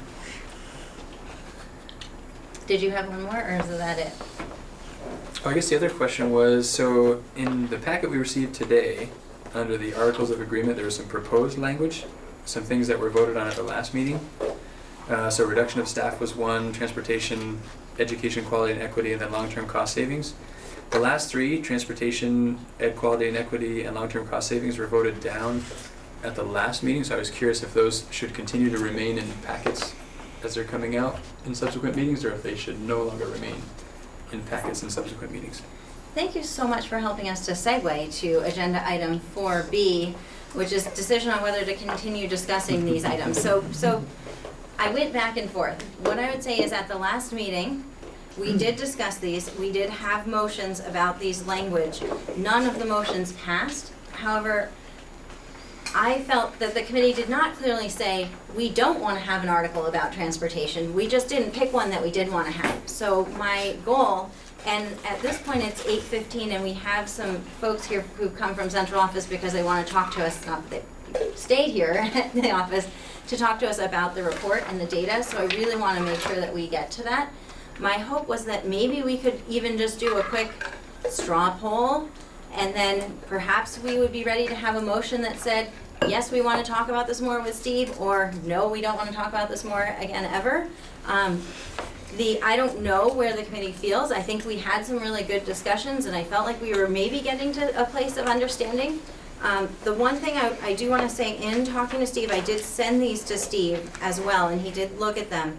And what he said is that he has seen in other people's articles where they have put something in, you know, like I used the example before of transportation, that would be more, maybe a little more broad than the language we've looked at before. You know, there's concern about tying it to a specific policy that exists now that wouldn't even be an existing policy in the future. But maybe there could be something broad that could honor the intention of this group. And what I think I heard people saying of, yes, we want to be sure that people still have a bus to take them to school. And that we think that's important. And we had a lot of discussion about that at the last meeting. So my hope tonight is that we could fairly efficiently, my thought was maybe a straw poll, if you guys are comfortable with it, like who wants to talk about this more in the future, who doesn't want to talk about this more in the future, and then if someone wants to make a motion, rather than making 15 motions and doing all those votes. So hearing no objections, I'm going to do a straw poll. Who would like to continue discussion about a potential article on transportation at our next meeting? So yes, you would like to continue discussion. No, you would not like to continue discussion. Steve, I'm looking for a thumbs up or a thumbs down. Okay. And I don't mean to imply it would be this exact language. Okay, so that looks like. We need to know where Herb's thumb is. All right, I will ask Herb There about is an his emoji for thumb that. in a minute. I think we get a thumbs down, so we got 1, 2, 3, 4, 5, 6. Caleb, are you registering a I thumb? don't know. I can't Okay, that's remember where okay. we were We on go that. sideways. That's, yeah, Okay, and then we got how many ups? 1, 2, 3, 4 with thumbs up. Herb, in the straw poll on whether to continue discussing a possible article about transportation, would you be a yes or a no? Uh-oh. Herb? Falling asleep. We know he's a yes. Herb? We're pretty sure. I hate to register the vote, but I will Right. say he spoke very strongly about this Are you article texting? last Are you meeting. texting him? No. Okay, so He's still on the phone. Oh, at this point, I can text as it. is I'll our text common him. situation, this is obviously not a motion, but 6 and 4, or 6 and 5, or even 7 and 5 is not gonna put us into 2/3 in either direction. So, I don't know, I'm gonna think about that. We're gonna move to the next straw poll about the education quality and equity. So, can we do the same question? How many people would like to continue discussions at our next meeting about a possible article on education quality and equity? 1, 2, 3, 4, 5, 6, 7, 8 down, 2 up. You're not gonna weigh in? So yeah, are you changing your vote? No. So 8 no, 2 yes. Herb, are you with us? Paging Herb. Wouldn't affect it. Have we lost him? Do we need to No, call him he's- back? he's still on there. His phone line is still open. Okay. Yeah, I know he said he was juggling multiple commitments this evening during the meeting, I think so.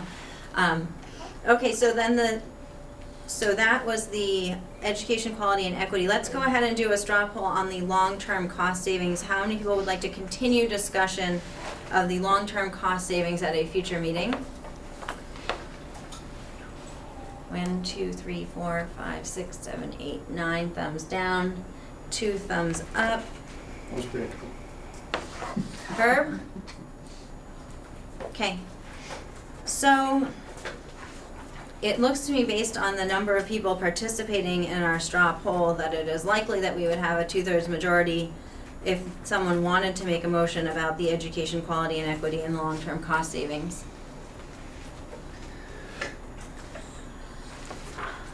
I will make a motion that we end discussion on adding an article of agreement on long-term cost savings.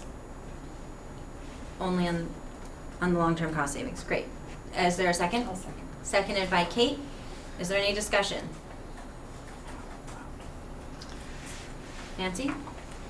Just want to remind us that we were simply asking that whatever we put in our report, that there be a report on how we did on at whatever cost savings we put into the report as projected cost savings of this unification proposal.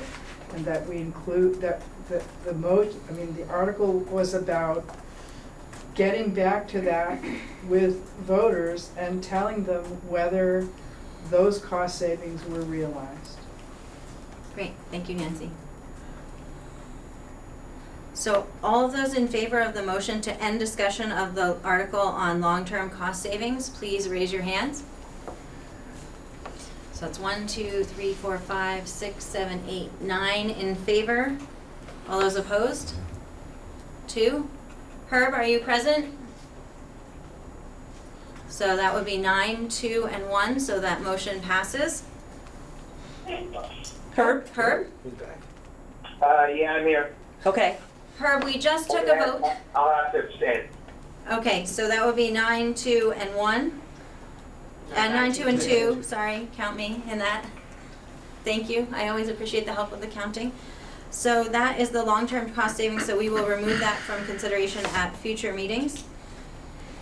Would we like to make a motion, Michaela? Yeah, I would like to make a motion to end discussion relative to an article based on quality and equity. And is there a second for that motion? Seconded by Ed. So the motion on the table is to end discussion of an article for education quality and equity. And is there any discussion? Nancy? My question really is about, in both of these, I don't think the motions preclude talking about how education quality and equity or long-term cost savings are dealt with in the report. That this is only about what appears as an article. I would Yes. agree that is the implication of the motion. So we can perhaps also still talk about education quality and equity and cost savings in this committee. We have We to. have to. That would be great. Is there any further discussion of the motion? Great, so all those in, Repeat the motion, Jen, please. yep, so the motion, so I'm gonna call a vote, all those in favor of the motion to end discussion of a proposed article around education quality and equity, please raise your hands. Okay, so that's 1, 2, 3, 4, 5, 6, 7, 8, 9 in favor. All those opposed? 2 opposed. Herb, That would be me, Jen. so you're opposed? Yes. So that would be 9 to 3 to 1. So that motion passes. So we will also end discussion of the education quality and equity.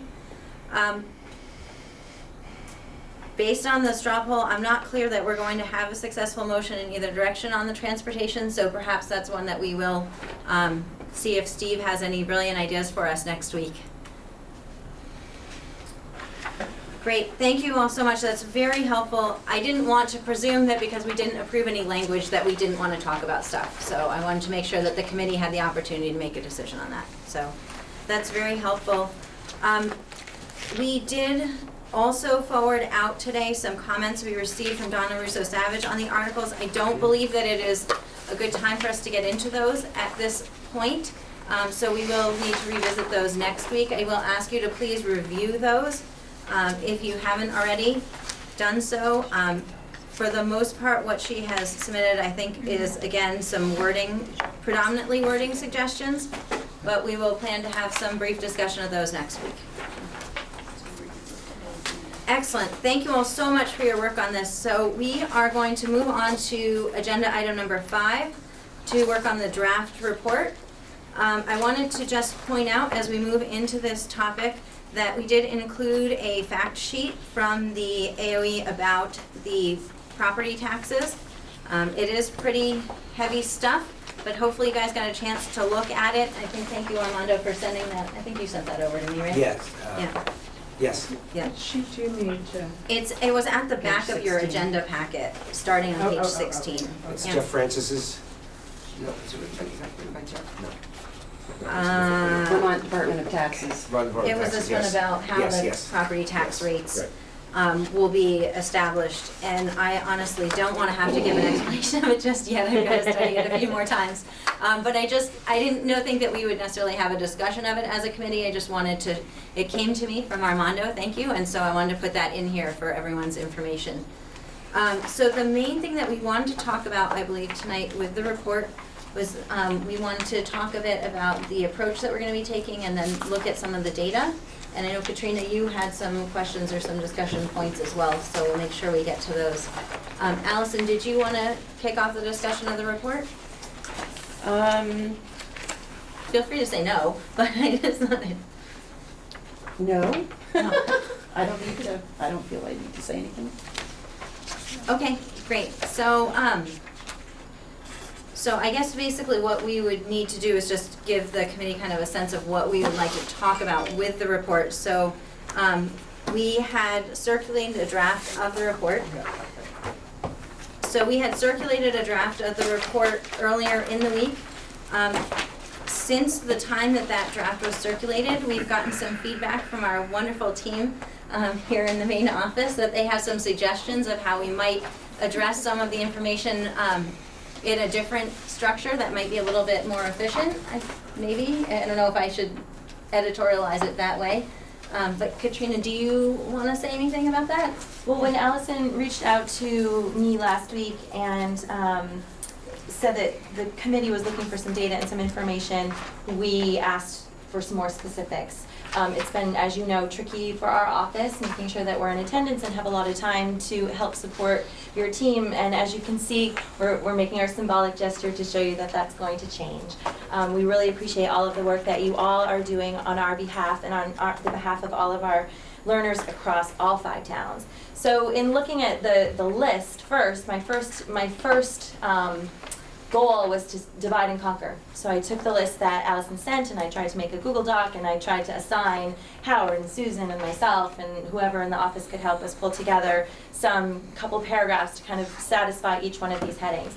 But I didn't like how that was feeling. It didn't feel like it was going to flow very well for you. I went and I looked at probably 5 different examples from our neighbors and from other places around the state, and really thought that the narrative version was going to sound better for our, keeping in mind that I too am a taxpayer and have, you know, a deep interest in where we move and how I would want to read this if it came to my door.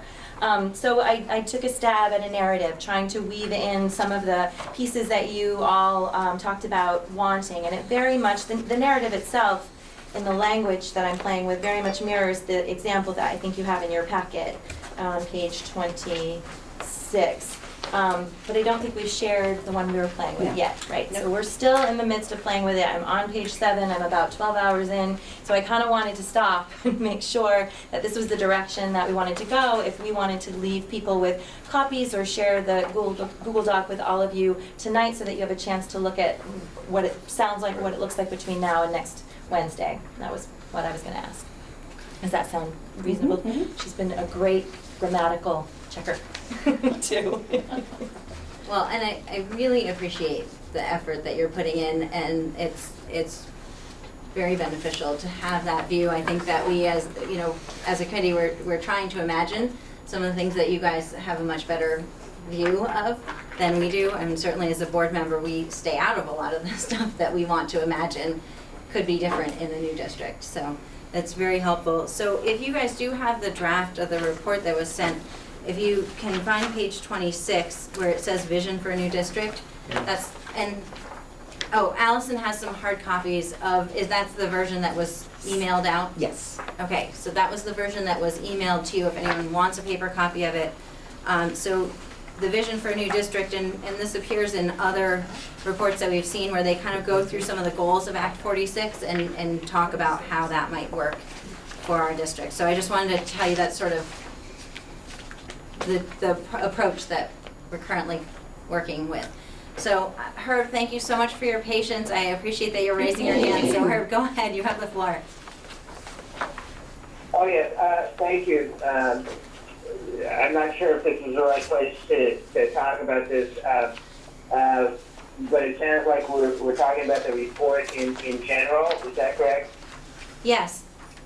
Okay, so I sent to you, Jen, and to Allison and a few other folks my thoughts on what sort of financial material would be helpful in the report.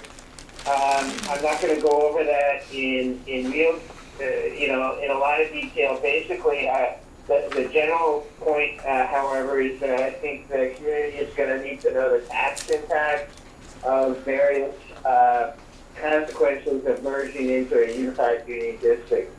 And Jennifer, I would ask that you circulate that to members of the committee. That would be very helpful, and I appreciate that. Okay, so you would like your questions that you submitted to be in the next agenda packet? Yes, because I think the report is made great strides.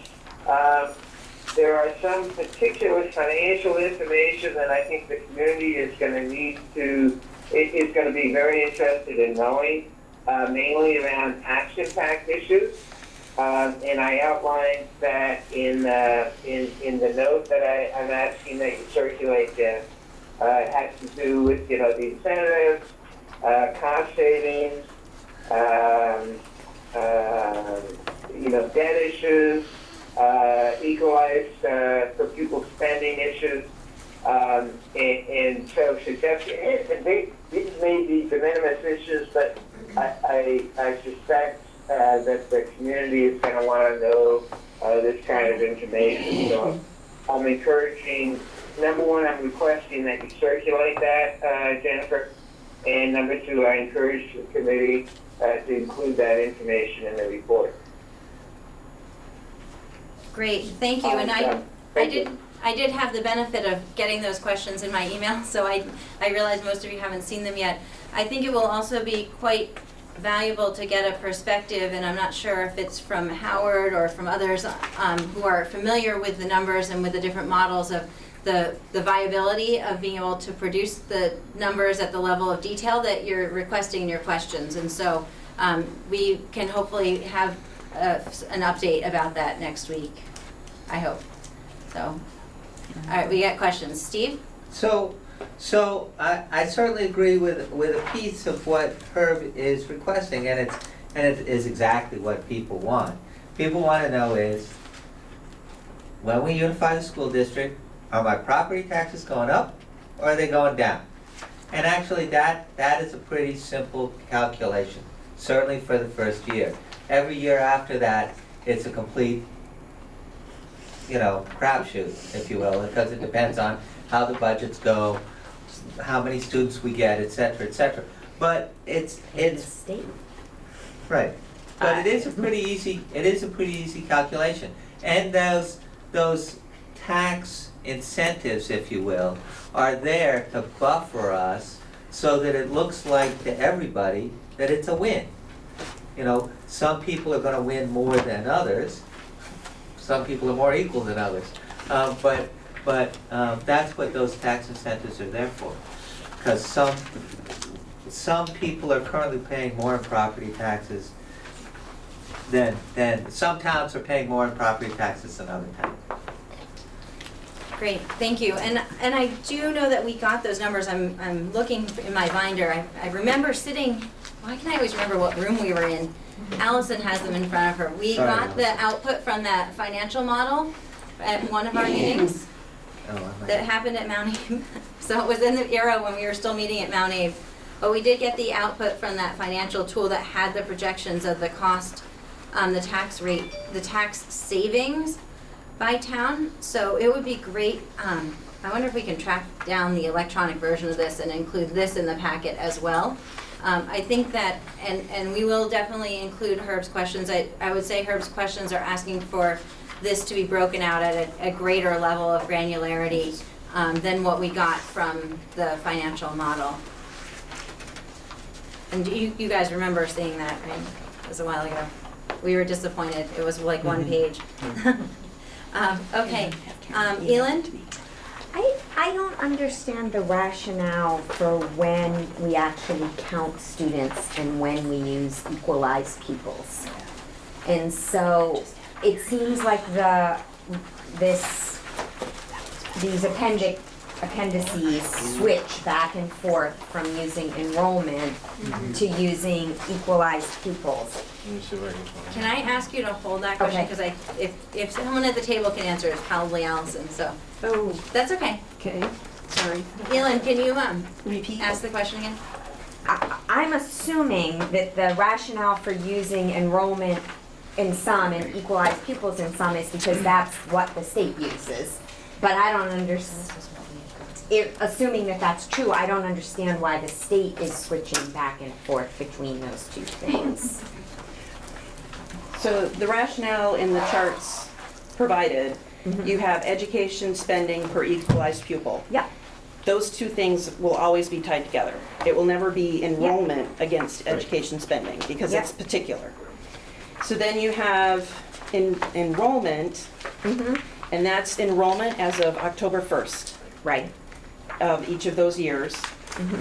The student to teacher ratio, that is based on data that is in all of our annual school reports. Okay, and is that using enrollment or equalized pupils? My assumption was that was using enrollment. I'll have to look. What was the question? Can you just repeat the second question? So the student-teacher ratio, is that that's using enrollment? The equalized pupil is a funding mechanism because equalized pupils have a weight. So that's really, when you look at funding, it's equalized pupil, we're really talking about each student has a weight. High school students are weighted at 1.12, so that's where that, and that comes directly with the funding piece. And so we don't think about that as how many, I would think that would affect how many teachers you need. No. That's not that actually doesn't how many happen. body are in the room. That's right. Right, yeah. no, But- that enrollment is what drives that. Enrollment, that's right. Right, but if you're giving 1.25 for special ed, So, Or, okay, Or never other mind, I'm things. sorry. That's That's spending. a larger thing. so the theory though, from AOE or from whoever came up with this brilliant equalized pupil thing, that is a lot of math, right? But the idea is that some students are, you need more services, right? So I it's- completely understand why we use equalized pupil. I don't understand why we don't use equalized pupils other places as well. But, Yes, teachers, equalized student, teacher, equalized ratio would be a funny. No, I think, I think. An example though, so at the high school level, with various sports and things that cost money, that's why high schoolers, that's a part of why high schoolers have a greater weight than elementary school students. It doesn't mean that when you're looking at how many students are in the classroom, it doesn't change that. It's just because we have those additional expenses that maybe aren't really directly connected to the classroom. okay. Great, Steve? I also back to the student-teacher ratio. This is just a general question and take it as from a member of the community. It's actually a series of questions. Is it true in general that high schools tend to have, and I would assume the answer is yes, a lower student-to-teacher ratio? Or not? Not particularly. Okay. No. And then the ANESU district is all the schools combined, and same with the state, right? The state Yes, figures all- all. students. Using enrollment, not equalized pupils, just to be clear. Well, Right, no, right, it's right. No, I dependent on understand. each chart. Oh, It okay. states specifically what Okay, it, yeah, what all it right. is Mm. calculating. I'm good, thank you. Nancy? Just a couple of things. I know you were gonna check, and you may not have had a chance yet, Allison, to check on whether the student-teacher ratios are talking about classroom teachers or whether they include all licensed teachers. But so there's that piece. But I also do want to point out that on the enrollment chart, at least Lincoln's numbers are not correct. So you're looking in the report draft, is that where you are? Yes. And, I mean, just for example, Actually, the ones in the report draft, don't look at. The new sheet is what you should be looking at. I updated the numbers today. Although I don't think those numbers are going to change. I mean, Lincoln's numbers were way off. Well, it's. Are you counting Where are you? pre-K? Are you counting pre-K? What page Yeah. are you on? Well, so in the She's on- report that was sent to me, Yeah. I'm on page 5. The enrollment for Lincoln for 15-16 or 16-17 is in the 130s, but they're really 114, I think. Pre-K? Pre-K. Oh, it does Pre-K. include pre-K. That, all of them look a little bigger, Nancy, I think. because Oh, of the I see, pre-K. so that Yes. needs to be made clear, that it's pre-K to 6 or pre-K to 12. Ours is the opposite problem. Like the New Haven one is way less than what the other ones were at 116, and then we had 106 in the room, and this says 91, and that was the previous year. So I Well- don't know if, I took it out of the documents that are in our annual school reports. So it's the enrollment numbers that are on a tab. Oh, that page, okay, sorry. Page 12. it just makes the Okay. student-teacher ratio look, if, while we were on it, that's why I bring it up. No problem. Patrick, you had your hand up? Yeah, I just wanted to make a comment about the student-teacher ratio in high schools. I think one thing to keep in mind there is you're sort of, it's this double-edged sword of wanting to offer a breadth of course offerings, but you have a certain same number of students, so by expanding course offerings, by default, you decrease class sizes, so, or something, and oftentimes that relates to student-teacher issues. Thank you. Great, thank you. Was there another hand down at that end of the table? No? No? Nancy? So I guess I just want to, my general comment about the report and sort of in response to Katrina's question about the work that those folks are doing about writing this, is that I think it's going to be very, very important to be very clear in talking about what a unified union will do, to be very clear about things, making a distinction between what's currently true or possible under the current governance structure and what's only possible or likely to be possible with a change in governance structure. If those things get muddied, it doesn't help our case really, and it also, if those things get muddied, it can make things the way things are now look way worse than they really are. So there were lots of places in the report that seemed to me to be talking about things that actually that are either currently true or currently possible in the structure we've got. So that, I think, is an important lens to use. Thank you, Nancy. Other comments? So I'd love to direct this question to Allison and Katrina, and as the folks who at the moment are doing the most work on the report, is there specific information, direction, guidance that you need from this committee at this point?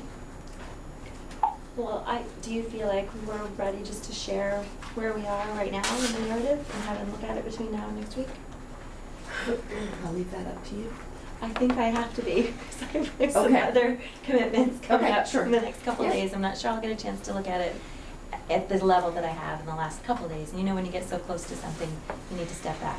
So I think I'm at that place, and I look at my team too, because you all have access to it, feel like it's ready to share. You have that electronic document, I just sent it there. So if Great. you share it as a Google Doc, will we be able to I think I'm put- gonna share it as an attachment versus a Google Doc. I just anticipate the comments could get crazy, so Okay. I think it would, and then I don't have a conversation back and forth accidentally with all of you. Right, quorum. Right, yeah, I think we have previously explored the possibility of using a Google Doc, and while it sounds like an amazing idea, and normal corporate teams and other teams do it all the time from a board meeting perspective, we can't do that. So, great, so what I would ask, and perhaps you guys are at this place now, but to have, you know, if it's possible, to have the narrative that you've been working on, Katrina, kind of together with the rest of the content with the most current numbers, Data. is that where it is now? Do you think so? I think so, yep. So all As these I'm reading newer through it. numbers are in there? They're not in the document itself that Katrina has created, because she was working on that at the same time I was working on these. But as I was reading through that, I saw exactly where these pieces can go in for that. Whether it is an appendix that holds the majority of the financial data, and then a couple pieces go in the report with the narrative. But yes, we can figure that out. So this report. So I just want, I like to be crystal clear because it helps everyone know what's going on. It helps me know what's going on. So are we ready to, like, at 9:01 or whenever we end this meeting, are we ready to PDF and send this out? Do you guys need to, do you want to put the charts in there? So Yes. maybe Yep, we'll be talking about like tomorrow or Friday being ready to share it with the committee? Friday will be a good. Friday idea. would be a good target to see that come out to the committee then. We are going to ask then that everybody read the entire report for detailed discussion next week. Is that, I'm gonna send it to you in a Word format so that you can put the graphs where you think makes What- sense. so, Sorry. so I just want to be clear because we have a couple times had the report get shared and then we haven't been wanting to discuss it in detail as a group. So if, like, I just want to be clear that this means that next week we're gonna allocate a big chunk of our agenda to talk about the report. Hopefully not to say whether it should say may or shall, like we have with the articles, but to look at what's in there and if we're good with what's in there. Okay. Yes. I have a You que- have been suitably warned that you're going to be expected to have read it for the next meeting. Nancy. So you're saying we're gonna, when do you think we'll get it? By Friday. By Friday. And my End of other the question day. is, what kind of feedback do you want?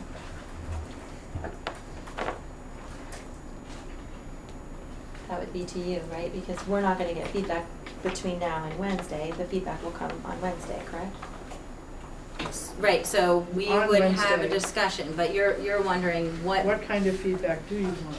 So I guess I would suggest that as a committee, we should start with a broader discussion. I don't know that it's going to be a valuable use of our time to get really nitty-gritty all together. Certainly if you have nitty-gritty comments, providing those in writing probably to Allison. You want feedback in writing? Well, what I'm trying to say, I guess what I don't see as being useful to the committee is, okay, let's read page 1 out loud and talk about, you know, that in this paragraph, we want this, you know, sentence to say something different. I think that's gonna be really difficult to do as a committee. So to me, I think what we would be trying to discuss as a committee is, what kinds of stuff is in this report? Do we like the vision that's being set forward? You know, do we feel like we've got enough numbers in there, right? So it's sort of a broader kind of discussion. Does that make sense to folks? Don? Well, I would just add that I think that discussion should happen at this table, not through individual emails, because the real work is supposed to be here. That is the way that we provide information to our community by hearing it, and it helps all of us understand it better if the conversation is here at the table and not through a series of emails to one person to make changes. I just feel like the work should be done right here at the table. Great, thank you, Don. And I certainly didn't mean to imply otherwise. I think my question is, I guess what I'm trying to acknowledge is there's a difference between I found a typo on page 27, right? Or maybe this word would go better in that sentence, and that level of very detailed comments that maybe doesn't warrant a full group discussion. Maybe all changes need to have a group discussion. It's kind of how this committee would like to proceed with that. But I guess to me that if the committee should at least start at the level of big picture, do we have the right data in here? Do we like the flow of the information, that level? Does that make sense? Yes. Great, Steve and then Allison? So I think that one of the things that we've talked about when we went through the articles, stuff that we'd like to see in the report. I mean, I guess I thought it was useful in some of the articles when we had draft language. So if you find a big chunk that you think is missing, that, you know, draft up some language and perhaps it can be part of the agenda packet that goes out. So I absolutely love that suggestion. The logistics of when get a little the crazy. agenda packet is probably going to come out tomorrow. Yikes. So I don't think even if the agenda packet came out on Monday, that would still require a pretty quick turnaround. Okay. But certainly feel free to bring anything suggested like that to the meeting on Wednesday. How's that sound? In hard copy. Just bring your ideas, right? All right. The idea is instead of saying, gee, y'all should write about 15 pages about this, it's No, like, I this don't is wanna what do it might that. look like, Yeah, right? That's yeah. sort of your suggestion? Yeah. Okay, great, thank you. Allison? I'll let Patrick go. Oh. I'm all set. I'm sorry, I didn't even see your hand up. That's okay. No, I'm good. You're good. Okay, Nancy? I guess I wonder if we could ask the committee, does the committee agree that what is projected as changes as a result of a change in governance, that what's in the report about that should be things that are possible, that are not already either happening or possible in the current governance structure? Does the committee agree that that is what the report should be telling people? So you'd like to ask the committee like in a straw poll or by way of a Discussion. motion? Or we could talk about it, or Oh, yeah. however you'd like to do it. I don't know, I hadn't planned it. We could certainly have discussion. So Nancy is interested in having some discussion about whether the benefits that are discussed in the report are limited only to benefits that would happen under unification and not under our current governance? And Yes, I mean, governance because model. we never systematically, as a committee, went through the goals of the legislation asking which of these goals could we accomplish now or accomplish better under the current governance structure. We went right to what would unification do in relation to these goals. And so that, I think, is why it gets a little muddled in the report, because we never really had that conversation. But it seems to me that the report is trying to project, its purpose is to project why is unification being proposed. And if I understand correctly, it's being proposed because some benefits could only happen if we, or could happen much better if we change governance structures. And so I'm asking I'm wondering what the committee feels about whether the report should restrict itself to talking about really just those benefits, not the benefits that we could achieve under the current governance structure. great. And I haven't had an opportunity to review the draft that you've been working on since, I don't know, it was only 3 pages long. So do you feel that that as you're drafting it, that you are focusing on the changes, the benefits that would only be possible under unification? No, I think there's a balance with that, but again, that's my perspective. I feel that the board needs to see the whole report in its entirety that's not even done yet, and so that each of them can make a judgment about what's missing and what's not missing on their own. And from the education side of things, in our world, we know how to facilitate small group discussions to get at a lot of feedback that we can then pull together, so you can do that in a really efficient way if you want some help with that. Just saying. There's a few people around the table who know how to do that. So are you offering to facilitate that part of our meeting next week? Is that what just happened? Possibly, Michaela. I heard that in the gate next week. So Katrina? Yeah, heard you. I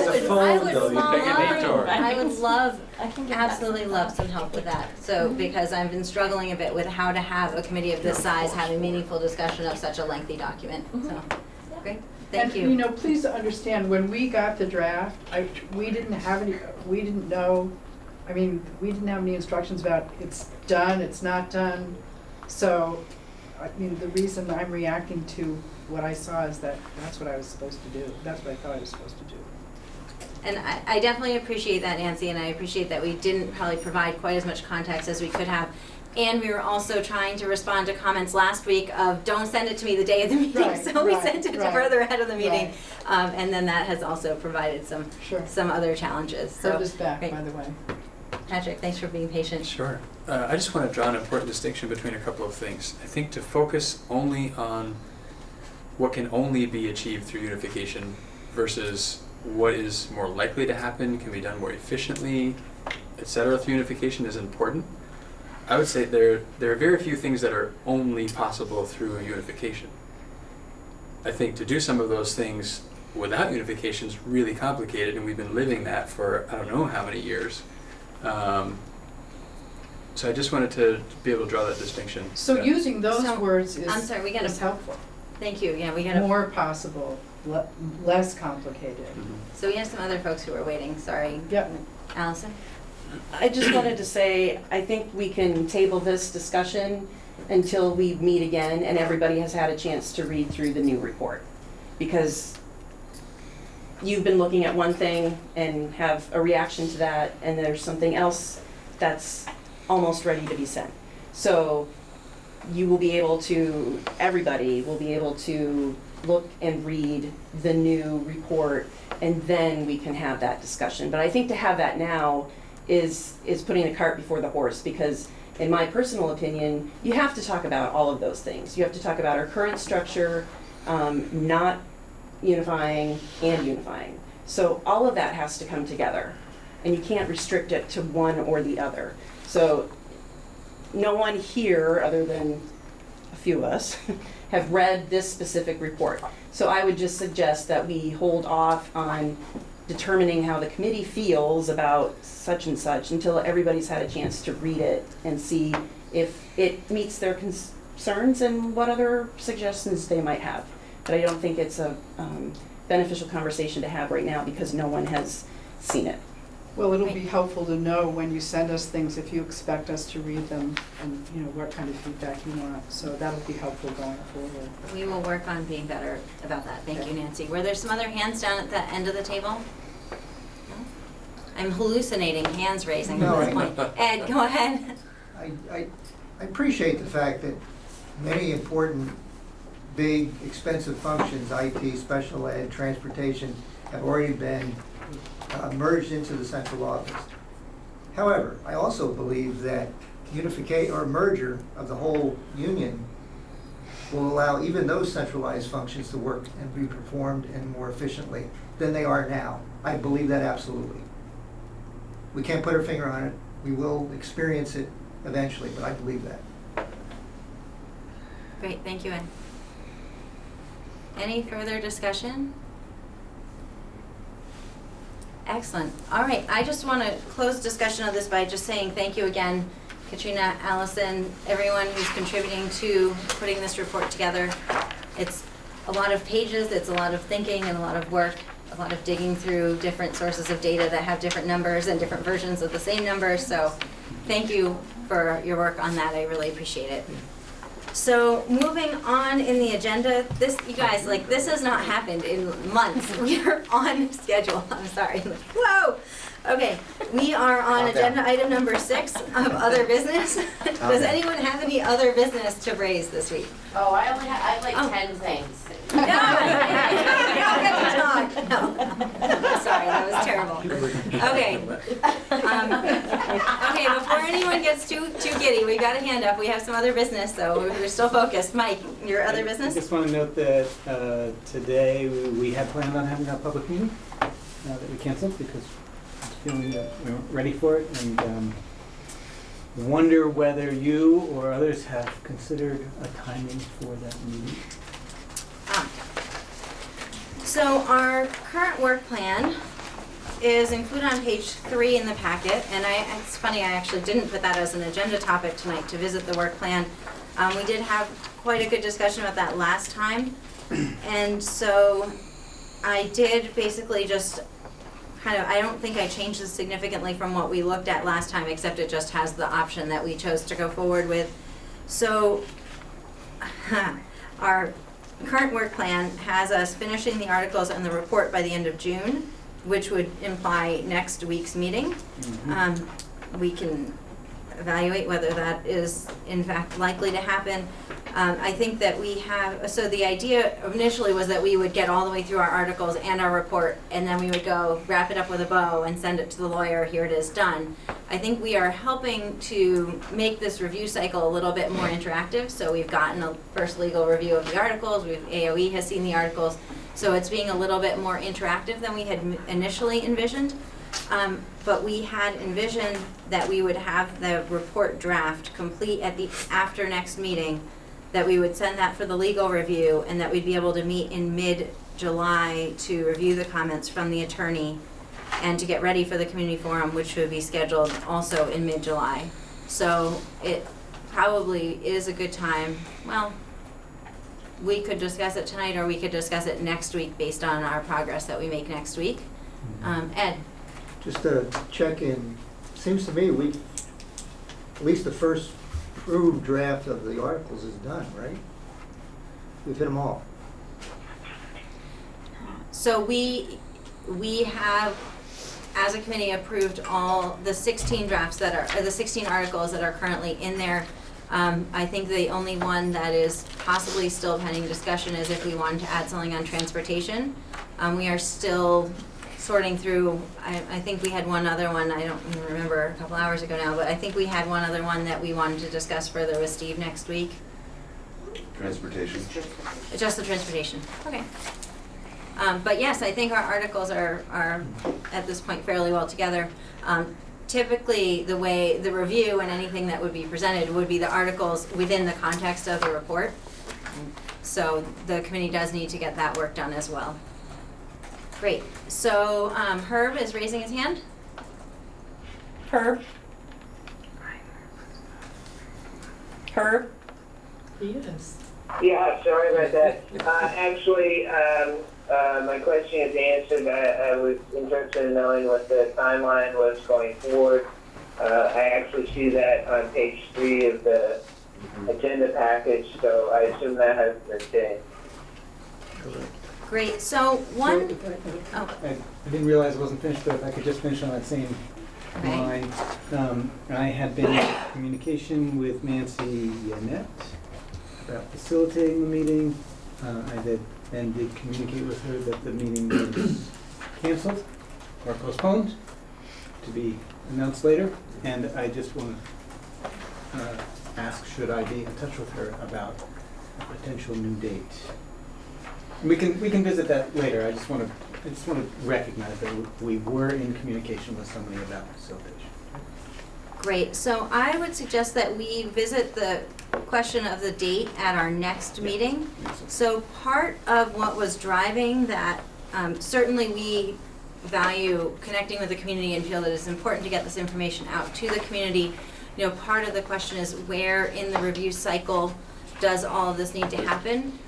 Technically, we are required to present the articles to all of the local school boards prior to the point when they go to the State Board of Education for approval.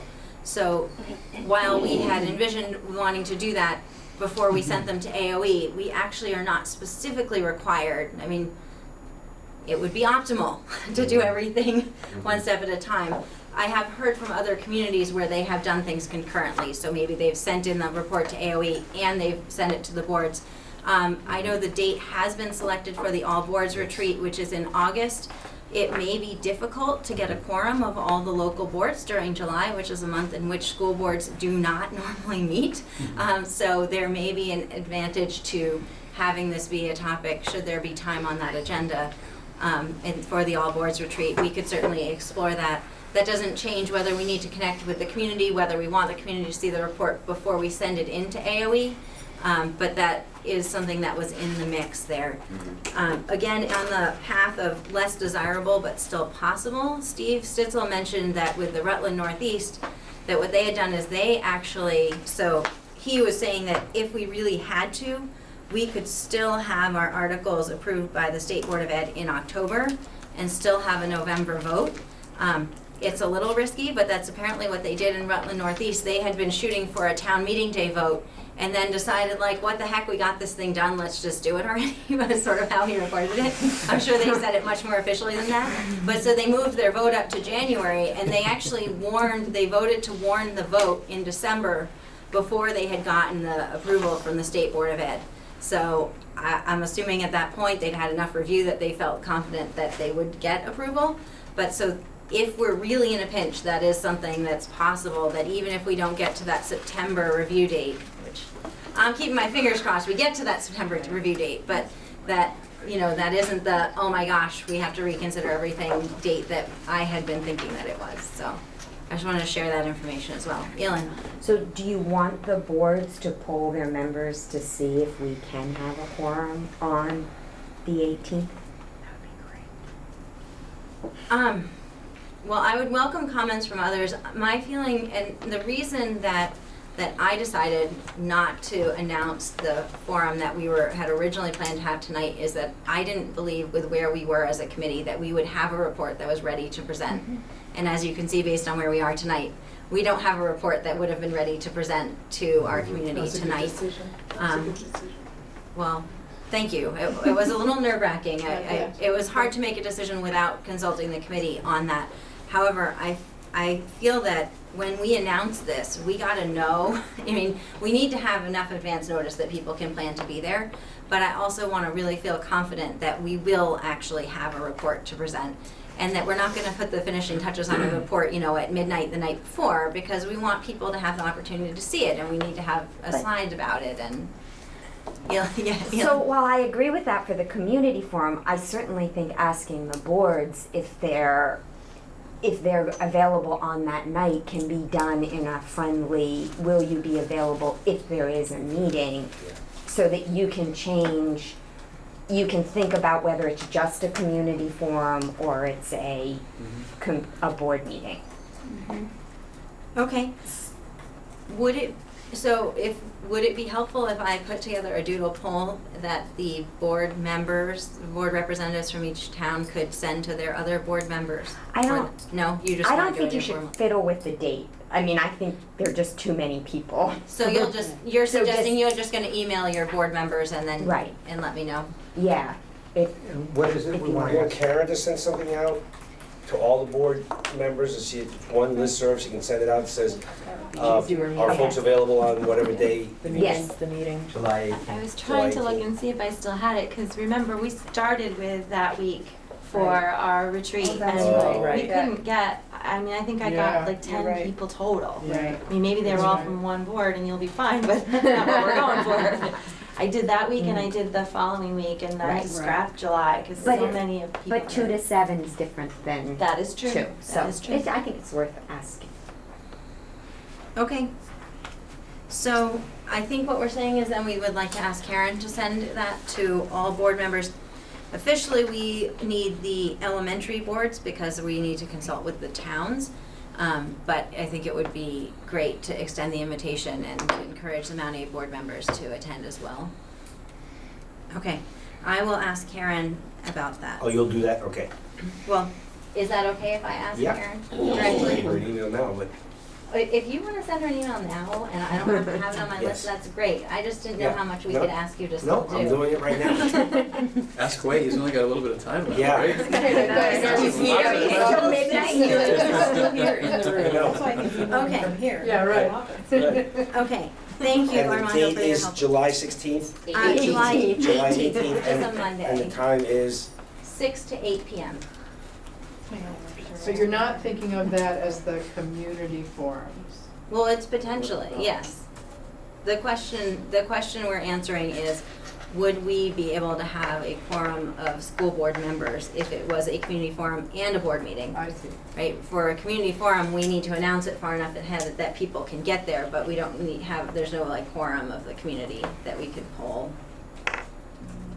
Right, so we could still have a community forum that night, and we might have to present to the boards at a different time if we don't have enough people from the boards then. We're as unlikely to get a good community forum turnout as we are board turnout.